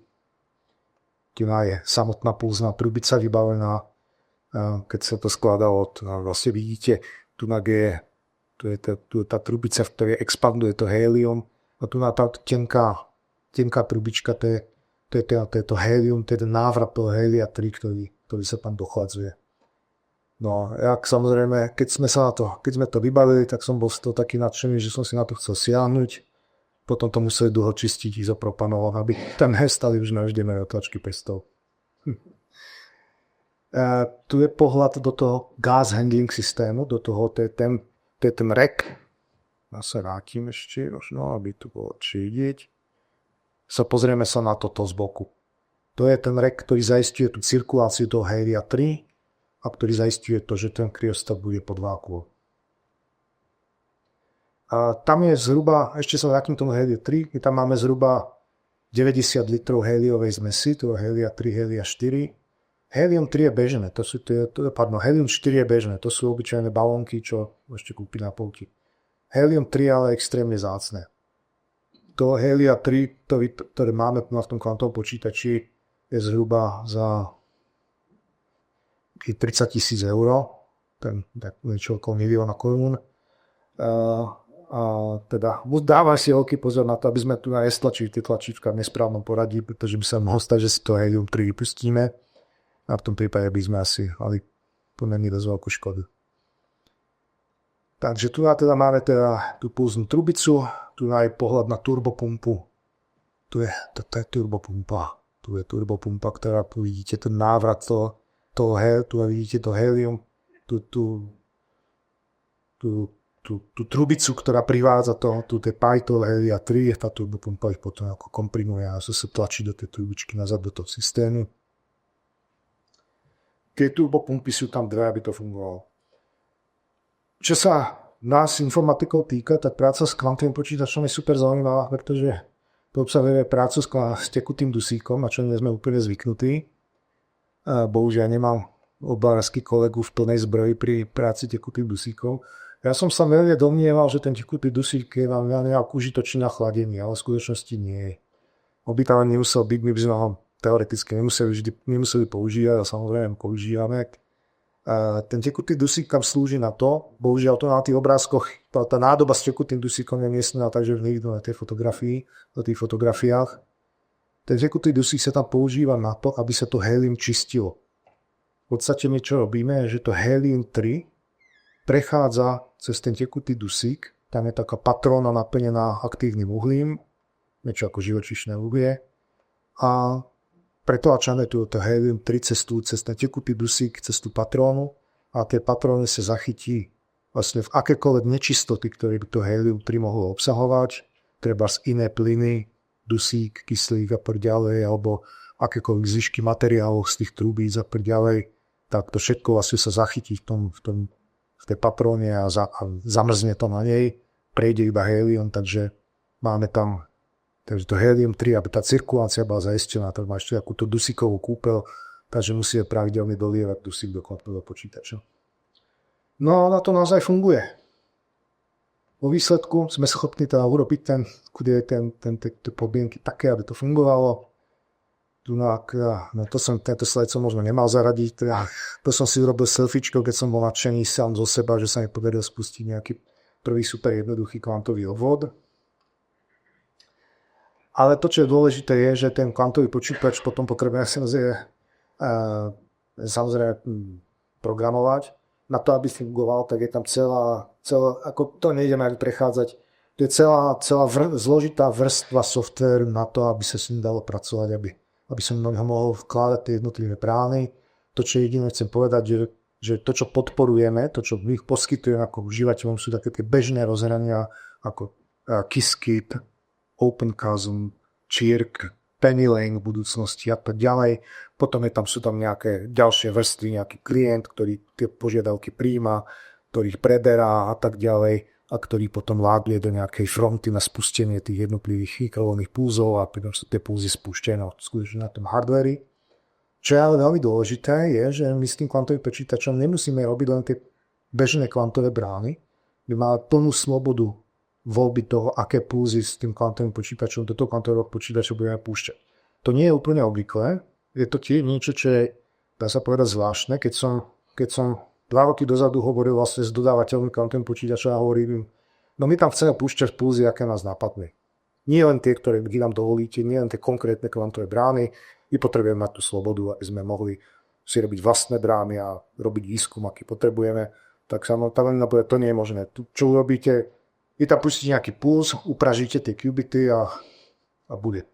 No ale v realite nakoniec sa podarilo toto dohodnúť a vo výsledku máme aj tzv. Pulse level control, to znamená, môžeme vlastne nakladať s ľubovoľnými pulzami, môžeme odomknúť ten centrálny rezonátor, môžeme vytvárať vlastné brány a nie len to, dokonca môžeme týmto spôsobom pracovať s tým kvantovým počítačom aj tak, že tam nebudeme mať len tie qubity, ktoré majú nuly a jednotky, ale my s tými istými obvodmi môžeme pracovať tak, že tam budú qdity alebo qtrity. To znamená, že mám tam objekty, ktoré môžu mať kvantové stavy 0, 1, 2, 0, 1, 3, inými 0, 1, 2, 3. To znamená, môže ísť na tých kvantových stavov, môže ísť na tých qubitov do vyšších excitovaných stavov, aby sa to trošku skomplikovalo a to je proste možné. Tú možnosť máme, povedal by som, že je relatívne unikátna. Trochu z toho, jak sme to inštalovali, to bolo tiež pomerne zaujímavé, takže ešte prednedávno sme začínali s takouto prázdnou miestnosťou. No a jedného dňa prišiel nákladák a začali sme vybavovať súčiastky kryostatu a kvantového počítača. Keď som to videl, uhádnete, kde je kryostat a kde je ten zlatý úster? Je to tu na táto krabice. Takže sme to nanosili dovnútra cez také, povedal by som, veľmi provizorné zariadenia a prechody tých prahov. Začali sme to vybalovať a mne to začalo veľmi pripomínať situáciu, keď doma skladám nábytok z IKEA. A presne rovnako to aj dopadlo. Takže sme to začali skladať. Pustili sme sa teda do toho. Nebol k tomu žiadny návod, ale tento pán tvrdí, že vie, čo robí. Tak sme to teda nejak ako začali skladať a lepiť dohromady, až sme to poskladali. A ja sa na to dívam a hovorím, ale páni, to nevyzerajú na obrázku. Tak sme teda dumali, že čo je zle a potom sme zistili, že sme to poskladali špatne. Tak sme to zase zvalili a rozobrali. No a potom sa to už podarilo poskladať správne. Ešte nebolo úplne jednoduché to umiestnenie, pretože samozrejme na to bol pomerne podrobný plán v AutoCAD je rozkreslený, ale tam oni teda to brali tak, že keď to postavíme tu do stredu, to asi bude dobré. Tak to by sme tiež nakoniec sa bránili. Nakoniec sa to teda podarilo aj umiestniť tam, kde to malo byť, aby všetky tie komponenty na seba naväzovali a po nejakej námahe sa nám podarilo teda ten rám postaviť, podarilo sa nám zavesiť do toho ten kryostat alebo ten chladič. Podarilo sa zakrátko na to inštalovať na ten kryostat, ten kvantový čip. To je kvantový čip ešte zakrytý v púzde, keď prišiel. Tak potom kolegovi sa ho podarilo teda nakoniec nainštalovať po nejakom snažení. Ten kvantový počítač sme teda zmontovali, zakryli, nainštalovali sme tu na všetky tie časti, ktoré ho majú tieniť a chladiť. Potom sme vyriešili nejaké problémy typu naopak zapojených hadíc a tak podobne, ako už bežne býva pri inštaláciách tohto typu. Až nakoniec sa to teda skutočne podarilo rozbehnúť a podarilo sa nám to rozbehnúť vlastne deň predtým, ako nás prišiel navštíviť pán prezident Petr Pavel. Takže mal som príležitosť mu 20 sekúnd vysvetliť, ako funguje kvantový počítač. Dúfam, že si to celé zapamätal.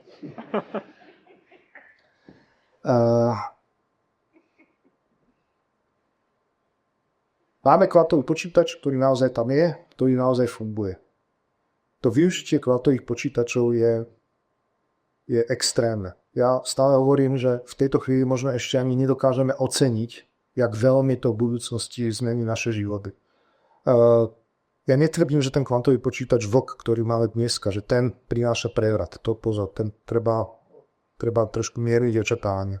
Ten kvantový počítač VOK, tak ako ho máme, je vhodný skôr na to, aby sme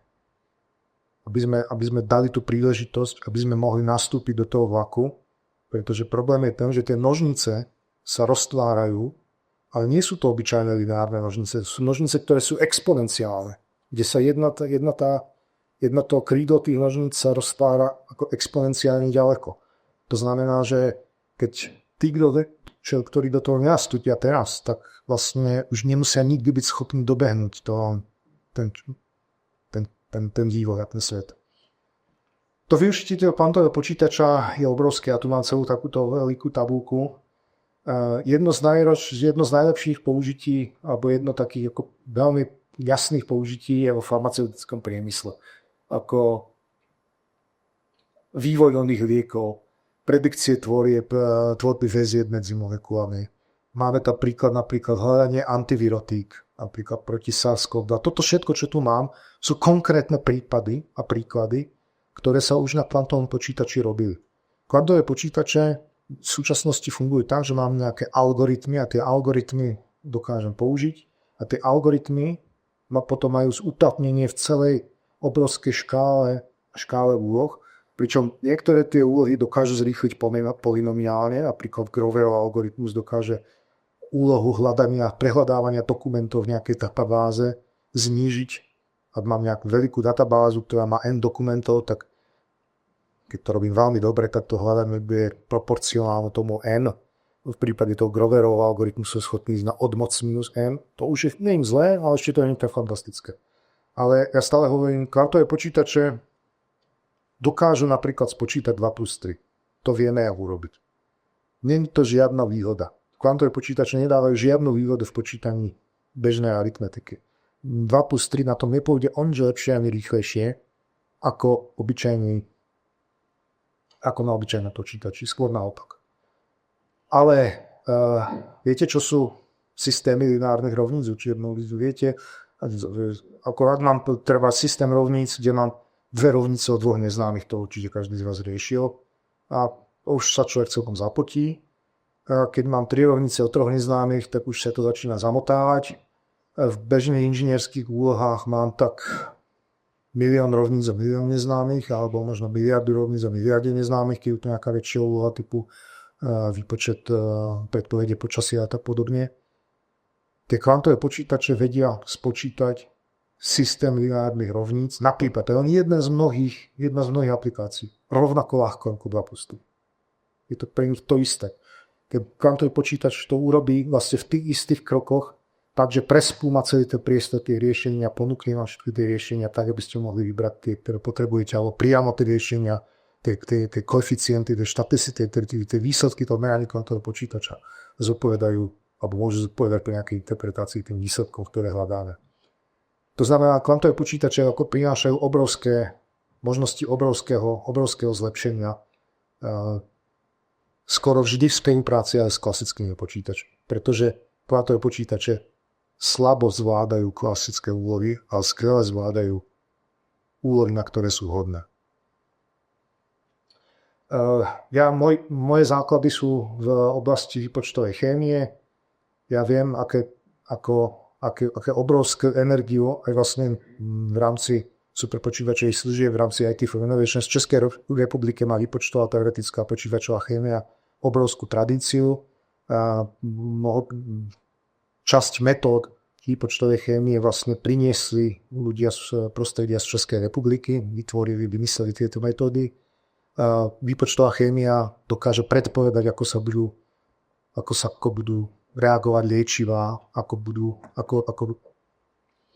čo sa deje napríklad v prípade Alzheimerovej choroby. Dokážeme predpovedať maziva, dokážeme predpovedať optické vlastnosti látok, dokážeme predpovedať reaktivitu a tak ďalej. Skrátka všetko to, na čom dnešná spoločnosť žije a funguje.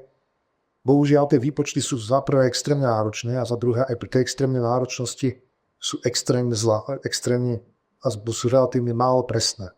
A keby sme chceli ísť do tej plnej presnosti, potrebovali by sme vlastne tá výpočtová náročnosť by stúpla exponenciál. No, pretože tie kvantové počítače vedia tieto exponenciálne problémy riešiť, tak problémy napríklad výpočtovej chémie a kvantových počítačov, to je niečo, na čo sa môžeme skutočne tešiť. Ja vám teraz ukážem, jak na takom kvantovom počítači, jak sme pustili nejaký krátky výpočet. Tu mám vlastne, toto je nejaké webové rozhranie, ktoré sme vytvorili. Tu sme definovali nejaký super jednoduchý obvod, nerobí nič užitočné, akurát predvádza, že kvantový počítač funguje. A ak mi to bude fungovať, tak vám pustím video. Takže stačí nadefinovať obvod. Tu vidím, to je ten program, to je kvantový počítač. Áno, ako som hovoril, kvantové počítače sa programujú na extrémne nízkej úrovni, ktoré sú pod úrovňou súčasného assembleru. Ja dúfam, že sa to zlepší. Časom sa to zlepší, časom budeme mať high-level programovacie jazyky. Takže sme stlačili štart, prebehla aktualizácia a takto nejako vyzerajú výstupy z kvantového počítača, ktoré potom potrebujú interpretáciu. To je jeden spôsob, ako sa dá s kvantovým počítačom pracovať. To znamená, môžem na nejakom webovom rozhraní napísať ten program. Toto je naozaj program pre kvantový počítač. Potom ho môžem spustiť, dostanem nejaké výsledky, tie výsledky dokážem interpretovať. Ale obvykle to nie je zaujímavé samé o sebe. Obvykle je tam cyklus medzi klasickým a kvantovým počítačom, kde mením tie vstupy, opakovane vskladám nejaké vstupy do kvantového počítača, až nakoniec dostanem tie želané výsledky. Týmto spôsobom to môžem programovať, to je super. Pravdu povediac, väčšina ľudí v súčasnosti to programuje trošku inak. Neviem, ktorú metódu by ste preferovali vy, ale dneska sa to programuje veľmi často z Pythonu. To znamená, vezmem nejaký Jupyter notebook a tu mám ukážku toho, ako sa k kvantovému počítaču pripojíme. Tu zavolám nejaký konektor, keď ma presmeruje na web stránku. Access ID je Európska federácia identít.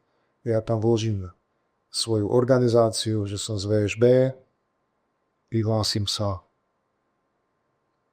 potvrdím údaje a získam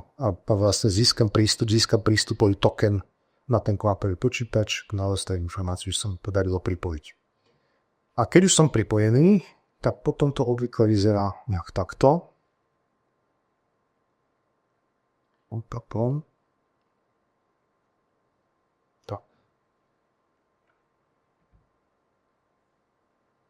Ja sa na ten kvantový počítač pripojím, začnem komunikovať s jeho rozhraním, on mi vráti to, že som... Ja to vrátim ešte, aby som to mohol lepšie komentovať. Takže ja sa pripojím na ten kvantový počítač, on mi vráti svoj stav, sa pozriem, koľko mám qubitov, áno, naozaj mám 24 qubitov, takto nejako v Qiskite napíšem svoj kvantový obvod, svoj kvantový program. Toto je on, to je zase ten istý program, ktorý sme už predtým videli. On nerobí nič užitočné, ale on ukazuje, že to funguje. On ukazuje superpozíciu a previazanie stavov. Ten program potrebujem transpilovať.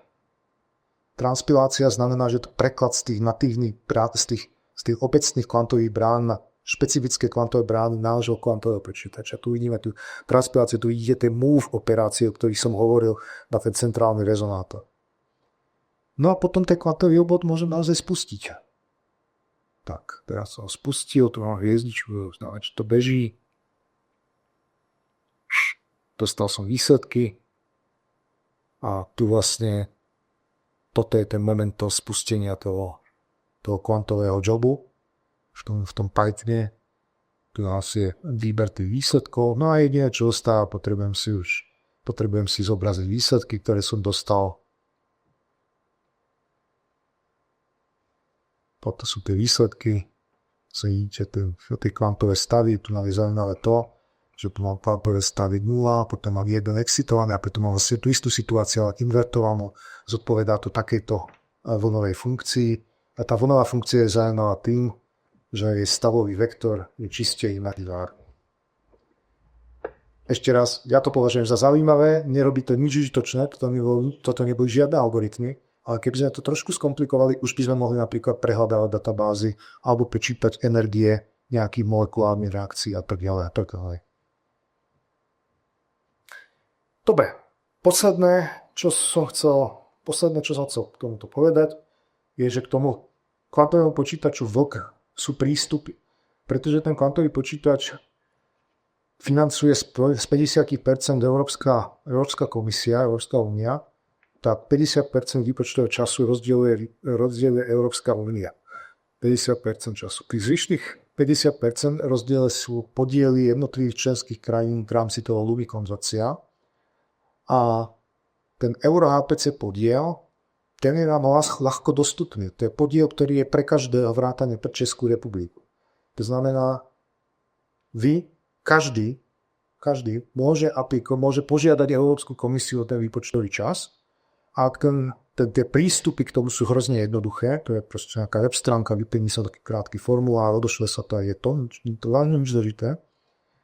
A môžete dostať, pokiaľ žiadate tie prístupy v tzv. Benchmark alebo development prístupe, tak môžete dostať veľmi rýchlo a strašne jednoducho. A to aj keď ste predstaviteľ úplne bežnej verejnosti, nemusíte nutne byť z univerzity, alebo proste keď to chcete vyskúšať, máte tu možnosti, je to naozaj ľahko dostupné. Nie len to, takže toto je ten EuroHPC podiel a potom je tu český podiel. A ten český podiel je veľmi významný, z celkového objemu je to až 31%. Ten podiel rozdeľujeme opäť verejnosti v rámci tzv. e-infra.cz a v rámci našich otvorených víziev 3-krát ročne, kde môžete požiadať veľké zdroje toho kvantového počítača o tiež cez tematické prístupy, to znamená napríklad pre študentov, pre školy a tak ďalej, ale aj tzv. Rýchly a pestovací prístup, to, ktorý môžete požiadať kedykoľvek. Je tam taký veľmi jednoduchý formulár, kde zhruba napíšete, že čo chcete, aký je váš zámer, prečo chcete kvantového počítaču urobiť. Ten formulár príde priamo mne na stôl a pokiaľ to nie sú úplne nezmysly, tak to strašne napôjde. Takže ten kvantový počítač je dostupný a ja dúfam, že mnohí z vás si skúsia na ňo siahnuť a skúsia spustiť nejaké kvantové obvody, skúsia vytvoriť späť pozíciu entanglement stavov a na internete ľahko nájdete aj nejaké kvantové algoritmy, ktoré môžete vyskúšať a samozrejme môžete vyvinúť aj vlastné algoritmy. Tak, s tým vám ďakujem za pozornosť a teším sa na vaše otázky.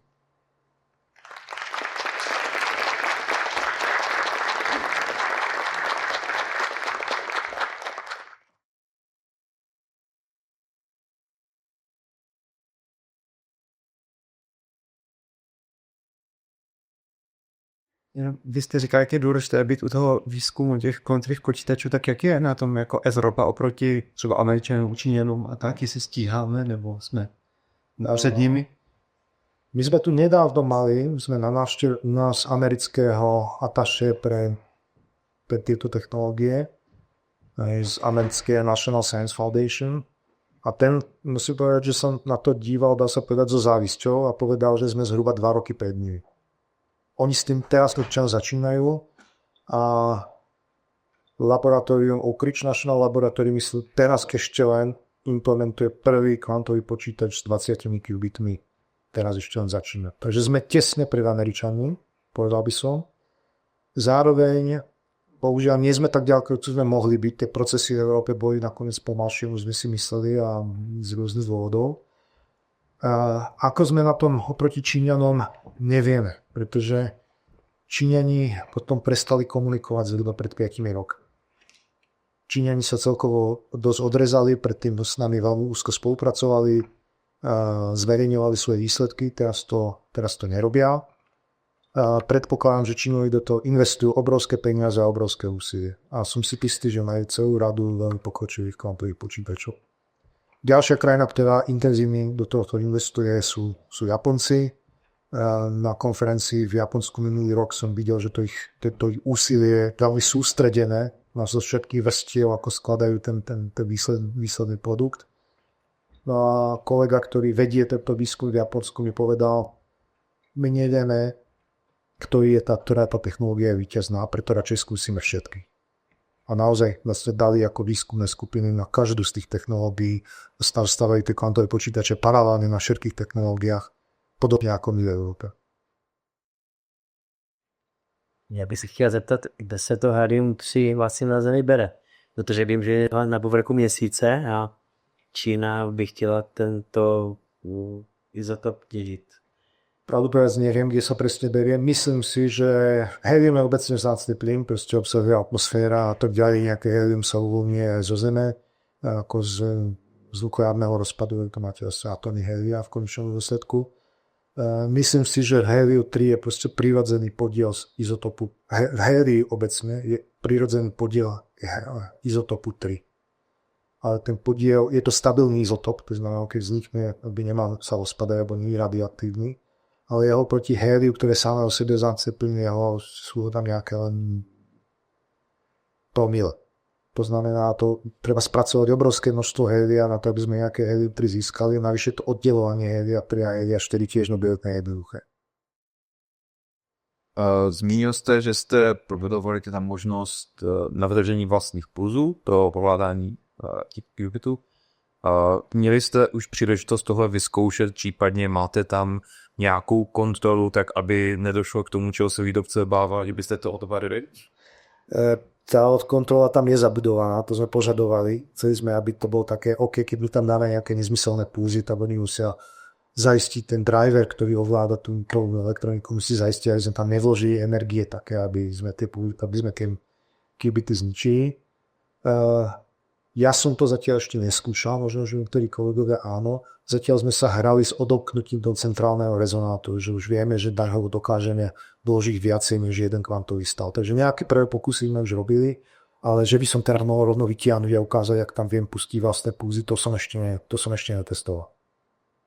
Je to ale tak, že ten kvantový počítač by sme ho spustili, ale ešte v tejto chvíli na ňom ešte sme ho úplne neprevzali. My ešte potrebujeme dokončiť konečnú, ako posledné štádium akceptačných testov, to by malo byť zhruba do 2 týždňov, do 3 týždňov hotové. Potom už to kvantový počítač bude plne náš a spojne používať. A predpokladám, že veľmi krátko na to budeme sprístupní verejnosť. Prosím. Já mám 2 otázky. První, jestli se dá očekávat podobně jako u umělé inteligence, že by kvantové počítače nahradily nějaké pracovní pozice. A druhá otázka, jestli je nějaký větší rozdíl oproti umělé inteligenci, co se týče zdravotnictví, jako nemoci a tak. V čem je to jiné? Ďakujem za otázky, dobré otázky. Za prvé, to som to nezmienil, kvantové počítače sú úplne skvelé na umelú inteligenciu. Kvantové počítače, to sa volá sa to Quantum Artificial Intelligence alebo Quantum AI. A je niekoľko metód, ako sa kvantové počítače dajú včleniť do výpočtov alebo do umelej inteligencie. Je na to ako naozaj niekoľko rôznych postupov. Kvantové počítače môžu hrať rolu jak pri učení umelej inteligencie, tak pri inferencii a tak ďalej. To znamená, predpokladá sa, že kvantové počítače posilnia a rozšíria obvody umelej inteligencie a znížia celkovú spotrebu. Viete, že dneska umelá inteligencia spotrebovala obrovské množstvo výpočtového času, sú to pomerne zložité operácie. Je to v podstate, dá sa povedať, väčší časti maticové násobení, ktoré je extrémne náročné na výpočtový, na procesorovú silu. A umelá inteligencia do toho zapadá veľmi prirodzene. To znamená, je možné očakávať a my už máme prvé výsledky, to už sme skúšali, už sme urobili takú veľmi jednoduchú umelú inteligenciu na tento kvantovom počítači, ktorá dokáže rozpoznávať, tuším, trička od gatí a niečo podobné, ako len to bolo ukážka to, že to funguje. Každopádne očakávam to, že kvantové počítače umelú inteligenciu posilnia. Že urobia, zaistia to, že tie neurónové siete budú širšie a budú vedieť siahnuť do väčšieho priestoru a kombinovať väčšie množstvo dát dohromady, tak aby dokázali dať lepšie odpovede. A nie len to, sú tam aj algoritmy, napríklad HHL algoritmus P dokáže zrýchliť učenie. To znamená, ja by som očakával, že bude mať dopad, bude mať silný dopad. A lepšia umelá inteligencia samozrejme znamená, že niektoré, možno aj spravdu bez, myslím nakoniec všetky zamestnania už nebude úplne nutné vykonávať ľudí. Čo považujem za dobré. Aspoň nám zostane viacej plného času. Šla by na tom rozběhnout nějaká videohra. A jestli by byl nějaký rozdíl ve výkonu, nebo jakoby nějaký výrazný rozdíl. V tejto chvíli, jak som hovoril, videohry sú klasické počítanie. To sú klasické operácie, ktoré na tom kvantovom počítači vieme robiť, ale nerobia sa lepšie ako na bežných počítačoch.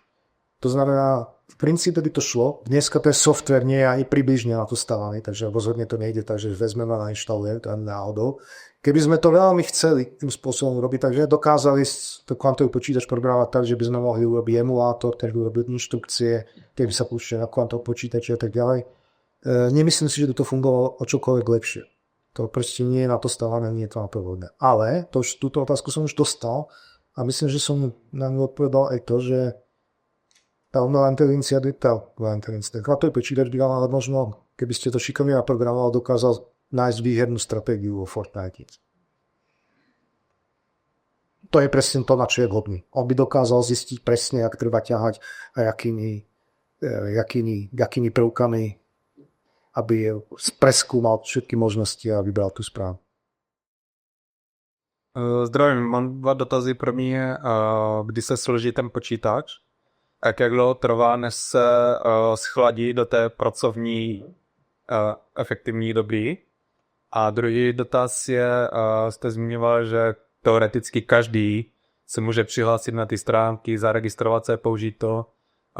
Jaký je tam nějaký bezpečnostní prvek, že já to nevyužiju třeba k nějaké nové látce, která může škodit, jo, nebo nějaké biologické a tak. Ešte raz, čo bola prvá otázka, pripomeňte mi. Kdy se složí ten počítač, když ho třeba opravujete, jak dlouho trvá? Tak, to je trvá to približne 3 dní. Keď ste spokojové teploty na tú pracovnú teplotu sú zhruba 3 dní a potom je tam ešte zhruba ďalší deň na kalibráciu. Potrebujeme zaistiť, aby tie kvantové brány boli presne tie, ktoré chceme, aby všetky zmeny, ktoré tam nastali, aby sme ich dokázali ošetriť, aby to zase bolo tak, jak bolo. Ten druhý dotaz, to funguje tak, že tie prístupy síce sú, ale my potrebujeme, aby ste mi požiadali. A v tej žiadosti potrebujeme, aby ste vysvetlili, čo robíte. Tej žiadosti, podľa toho, čo to je za žiadosť, prechádzajú nejakým peer review. To znamená, je tam nejaká recenzia. Nejakí recenzenti sa na to pozrú, keď sú to nejaké väčšie žiadosti. Keď je to malá žiadosť, tak sa na to pozrieme len my, prípadne ja. A pre tie veľmi malé žiadosti. My sa snažíme vždy posúdiť to, že či tá žiadosť je zmysluplná, etická a tak ďalej. A keď ten kvantový počítač chcete použiť, potrebujete sa zaviazať k tomu, že použijete k tomu účelu, ktorý ste deklaroval a že ho nezneužijete. Kvantové počítače sú samozrejme skvelé na lámanie šifier, to všetci viete, Shorov algoritmus a tak ďalej. Skrátka máte ho využiť na to, na čo ste deklaroval. V prípade, že to sa tak nestane, tak dochádza ako k porušeniu nejaké našej dohody vzájomne. V realite je ale pre nás strašne ťažké, aby nemožné skontrolovať, čo tam presne robíte. Pretože to by sme museli každý váš obvod nejak analyzovať a to nie je možné. Navyše aj niekedy aj aktivity, napríklad blockchain, aj pokiaľ je to výskum, to môže byť plne legitímne. To znamená, my spoliehame na to, že v dobrej viere, že vy to nezneužijete, ale by ste to zneužiť nemal, ale ak to neužijete a na to prídeme, tak máme podpísané zmluvy, ktoré to zakazujú. To znamená, my môžeme na takého užívateľa toho kvantového počítača potom naozaj došiapnúť. Zatiaľ sa nám to stalo, myslím, raz a skončilo to mimo súdnym vyrovnaním. Ten pán zaplatil nejaké odškodné. Já bych měl taky 2 dotazy. První bych se ptal, co to žere? Čili asi A to vezmem po jednom. OK? Tak čo to žere? Ten kvantový čip takmer nič. To sú miliardy. Celkový ten kvantový počítač žerie 25 kW. To je... Lození, jak bude, tak A z tých 25 kW sú 23 kW alebo tam nejako tie pulzné trubice. Tie žerú veľa, 25 kW sú jak 2 rodinné baráky zhruba. To znie veľa, ale je to stále strašne málo proti superpočítačom. Taká Karolina, tak tá žerie 1000 kW. A druhá otázka? Druhá otázka je, že jste tuši naznačil, že počet qubitů není všechno. Když se to srovná třeba s IBM a těma jejich novějšíma, tam jsou to už vyšší stovky, možná 1000. Čili jestli byste mohl k tomu něco říct ve smyslu, tady IQM prostě dodává nezdicou, tam má tu výhodu, protože Presne tak. Takže kvantový počítač môže mať milión qubitov, aj miliardu qubitov, ale ak tie qubity navzájom neinteragujú, tak je to k ničomu. To znamená, počet qubitov je dobrá metrika iba pre kvantové počítače, ktoré by už boli tie dokonalé, tie bez toho šumu, bez všetkého ďalšieho. S dokonalým, nekonečným, koherenčným časom a tak ďalej. To by bola dobrá metrika. V súčasnosti je tých metrík oveľa viac a na tie súčasné počítače bohužiaľ táto metrika nehovorí skoro nič, ale iné metriky, napríklad tzv. Kvantový objem, veľmi zjednodušene tá metrika, ktorá hovorí, koľko zhruba qubitov môžem entanglovať pre obvod, ktorý je ako hlboký, tak to je napríklad iná metrika, lepšia metrika, plus nejaké ďalšie metriky, tých metrik je asi 5. Takže tie kvantové počítače porovnávať je v tomto smere ako trochu ošidné. Ten náš kvantový počítač je veľmi výhodný pre algoritmy, ktoré vedia dobre využiť to, že mám tam ten centrálny qubit. Pre niektoré iné algoritmy je to menej výhodné, ale stále veľmi dobré. 20 qubitov, 25 qubitov, 50 qubitov sa považujú za extrémne dobré čísla, ale veľmi zriedkavo nájdete dneska kvantové počítače, ktoré by naozaj na tých 50 qubitoch mohli urobiť použiť naozaj silu všetkých 50 qubitov k tomu, aby vyriešili nejaký problém. To dneska tam nikto nie je. No a to, že majú tých 1000 qubitov a viac, oni používajú trošku iné kvantové algoritmy, ktoré nevyužívajú ten entanglement. Tam ako sú algoritmy tohto typu, napríklad quantum annealing a tak podobne, kde to nie je až také dôležité, kde to je veľký počet, kde to sa dá nakoniec s výhodou použiť. Ale keď chcete tie qubity všetky navzájom previazať a naozaj ich všetky použiť na ten výpočet, tak nikto nie je obnovu ďalej, než na tých zhruba 20 qubitoch dneska. Já jsem měl 2 dotazy, ale už jste s pánem vlastně oba načali. První dotaz teda byl, takže v současné době jsme limitováni teda spíše algoritmy nebo spíše počtem qubitů? Takže budou to ty algoritmy? Spíše za prvé počtom qubitov a za druhé tými koherenčnými časmi. A tým, že tie koherenčné časy robia to, že tie počítače sú noisy. To znamená, oni vám dávajú aj falošné výsledky a tie falošné výsledky z toho je spústa výskumov, ak sa tie falošné výsledky dajú odstrániť. A to vlastne tie smer, ktorým sa ide, je dneska ten, že sa pokúšajú vytvoriť tých fyzických qubitov stále viacej a potom kombinovať množstvo fyzických qubitov do logických qubitov a na tých potom robiť tie algoritmy. Takže sme limitovaní hlavne tými počtom qubitov, počtom qubitov, ktoré dokážeme naozaj previazať a ich koherenčným časom. A můj druhý dotaz měl být, takže IBM byli celkem průkopníci tady v této oblasti. To znamená jenom, jestli máte, že byste nám tady v 5 sekundách řekli nějaké informace, kam se ubírá ten jejich výzkum aktuálně, pokud o tom víte, protože říkal jste, že Američani v podstatě vám tento počítač závidí. Američani si kúpili IQM, to znamená ten európsky, teraz naposledy. Nie IBM, ale pravdu povedať, nie som si úplne istý.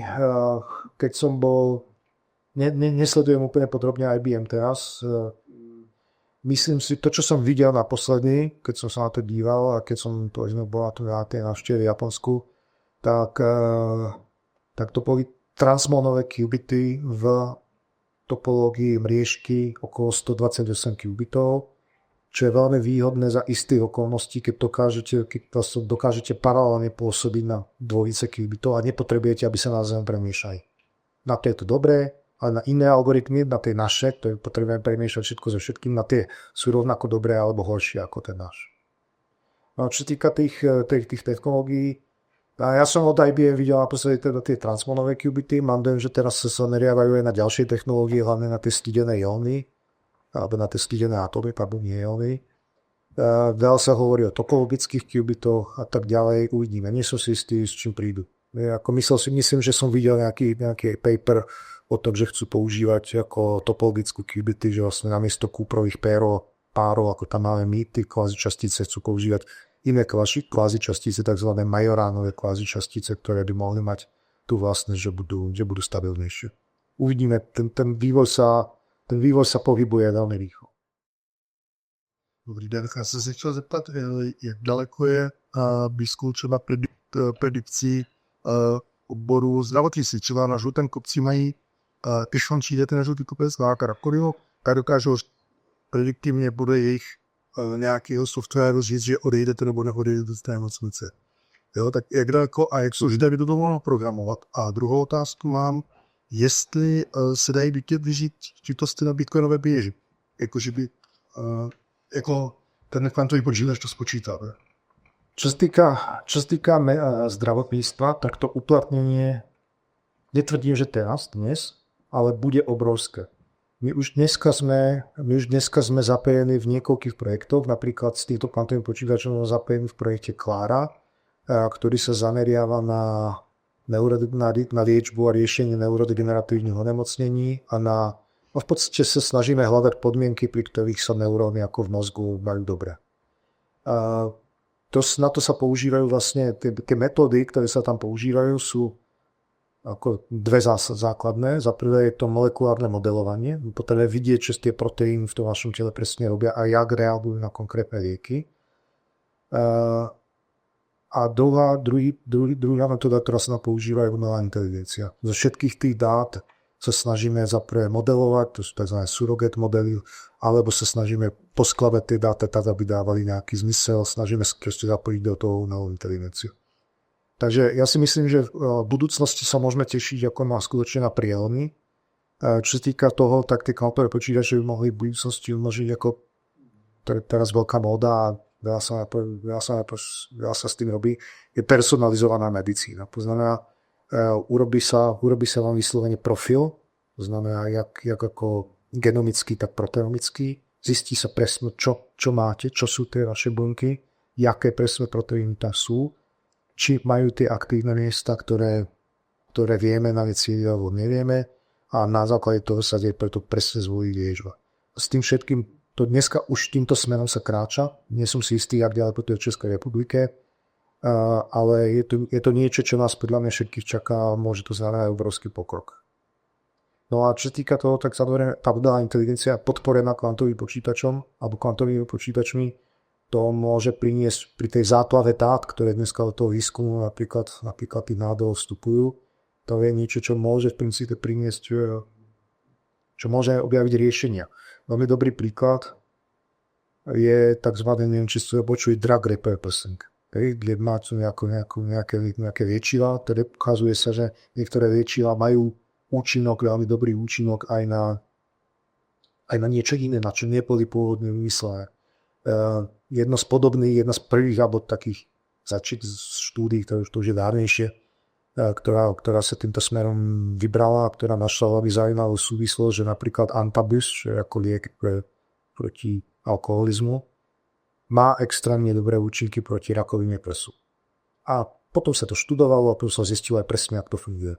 A tieto dáta existujú, s pomocou umelej inteligencie sa dajú objaviť aj tam, kde nie sú ľahko viditeľné. Ešte Konkrétně ty bitcoinu, jestli ti peníženky. Jako no tie bitcoiny, podľa mňa tie bitcoiny sú tým zraniteľné, pretože tie bitcoiny, pokiaľ viem, tak používajú asymetrickú kryptografiu založenú na rozklade prvočísel a rozklade toho čísla s pomocou kvantových počítačov vieme, možno ešte nie tak veľké, ako sú tie kľúče tých peňaženiek, ale obecne Shorov algoritmus je už dávno preskúmaný. My sme dokonca teraz prišli s nejakým vylepšením Shorovho algoritmu, takže si myslím, že Bitcoin budú musieť rýchlo prepnúť na nejaký iný odolný algoritmus, ktorý je odolný voči kvantovým počítačom, pretože ak nie, tak v tom prípade tie nážemky budú zašifrované. Dobrý večer. Díky za prezentaci tady. A já jsem se chtěla zeptat na ty Qudity, a když jste zkoušeli s nimi pracovat, nebo... Ešte nie. Ešte- Zatiaľ len vieme, že sa to dá. Vieme zhruba ako na to. Konzultovali sme to s vydávateľmi. Zatiaľ sme s tým až to neexperimentovali. Ale môžete to vyskúšať. No, já jsem byla na přednášce Williama Olivera, nevím, jestli on... Nepoznal. A on tak nějak dělal supravodivé Qudity a právě jsme si ptali ty Qudity a říkal, že je to jako úplně do těch supravodivých uvodů nedává úplně smysl, že to není úplně stabilní. Ale třeba doufám, že přijde na to, jak to vyřešit. Ja som sa presne na túto otázku pýtal Franka Depeho, že je jeden z hlavných architektov dizajnu týchto konkrétneho kvantového počítača a ten mi pre nejaké úvahy povedal, že na to naopak veľmi vhodný. Tak sa to nedokážem ešte rozlíšiť, ale som na to veľmi zvedavý. Rozhodne to vyskúšané. By si mohli popovídat. Áno.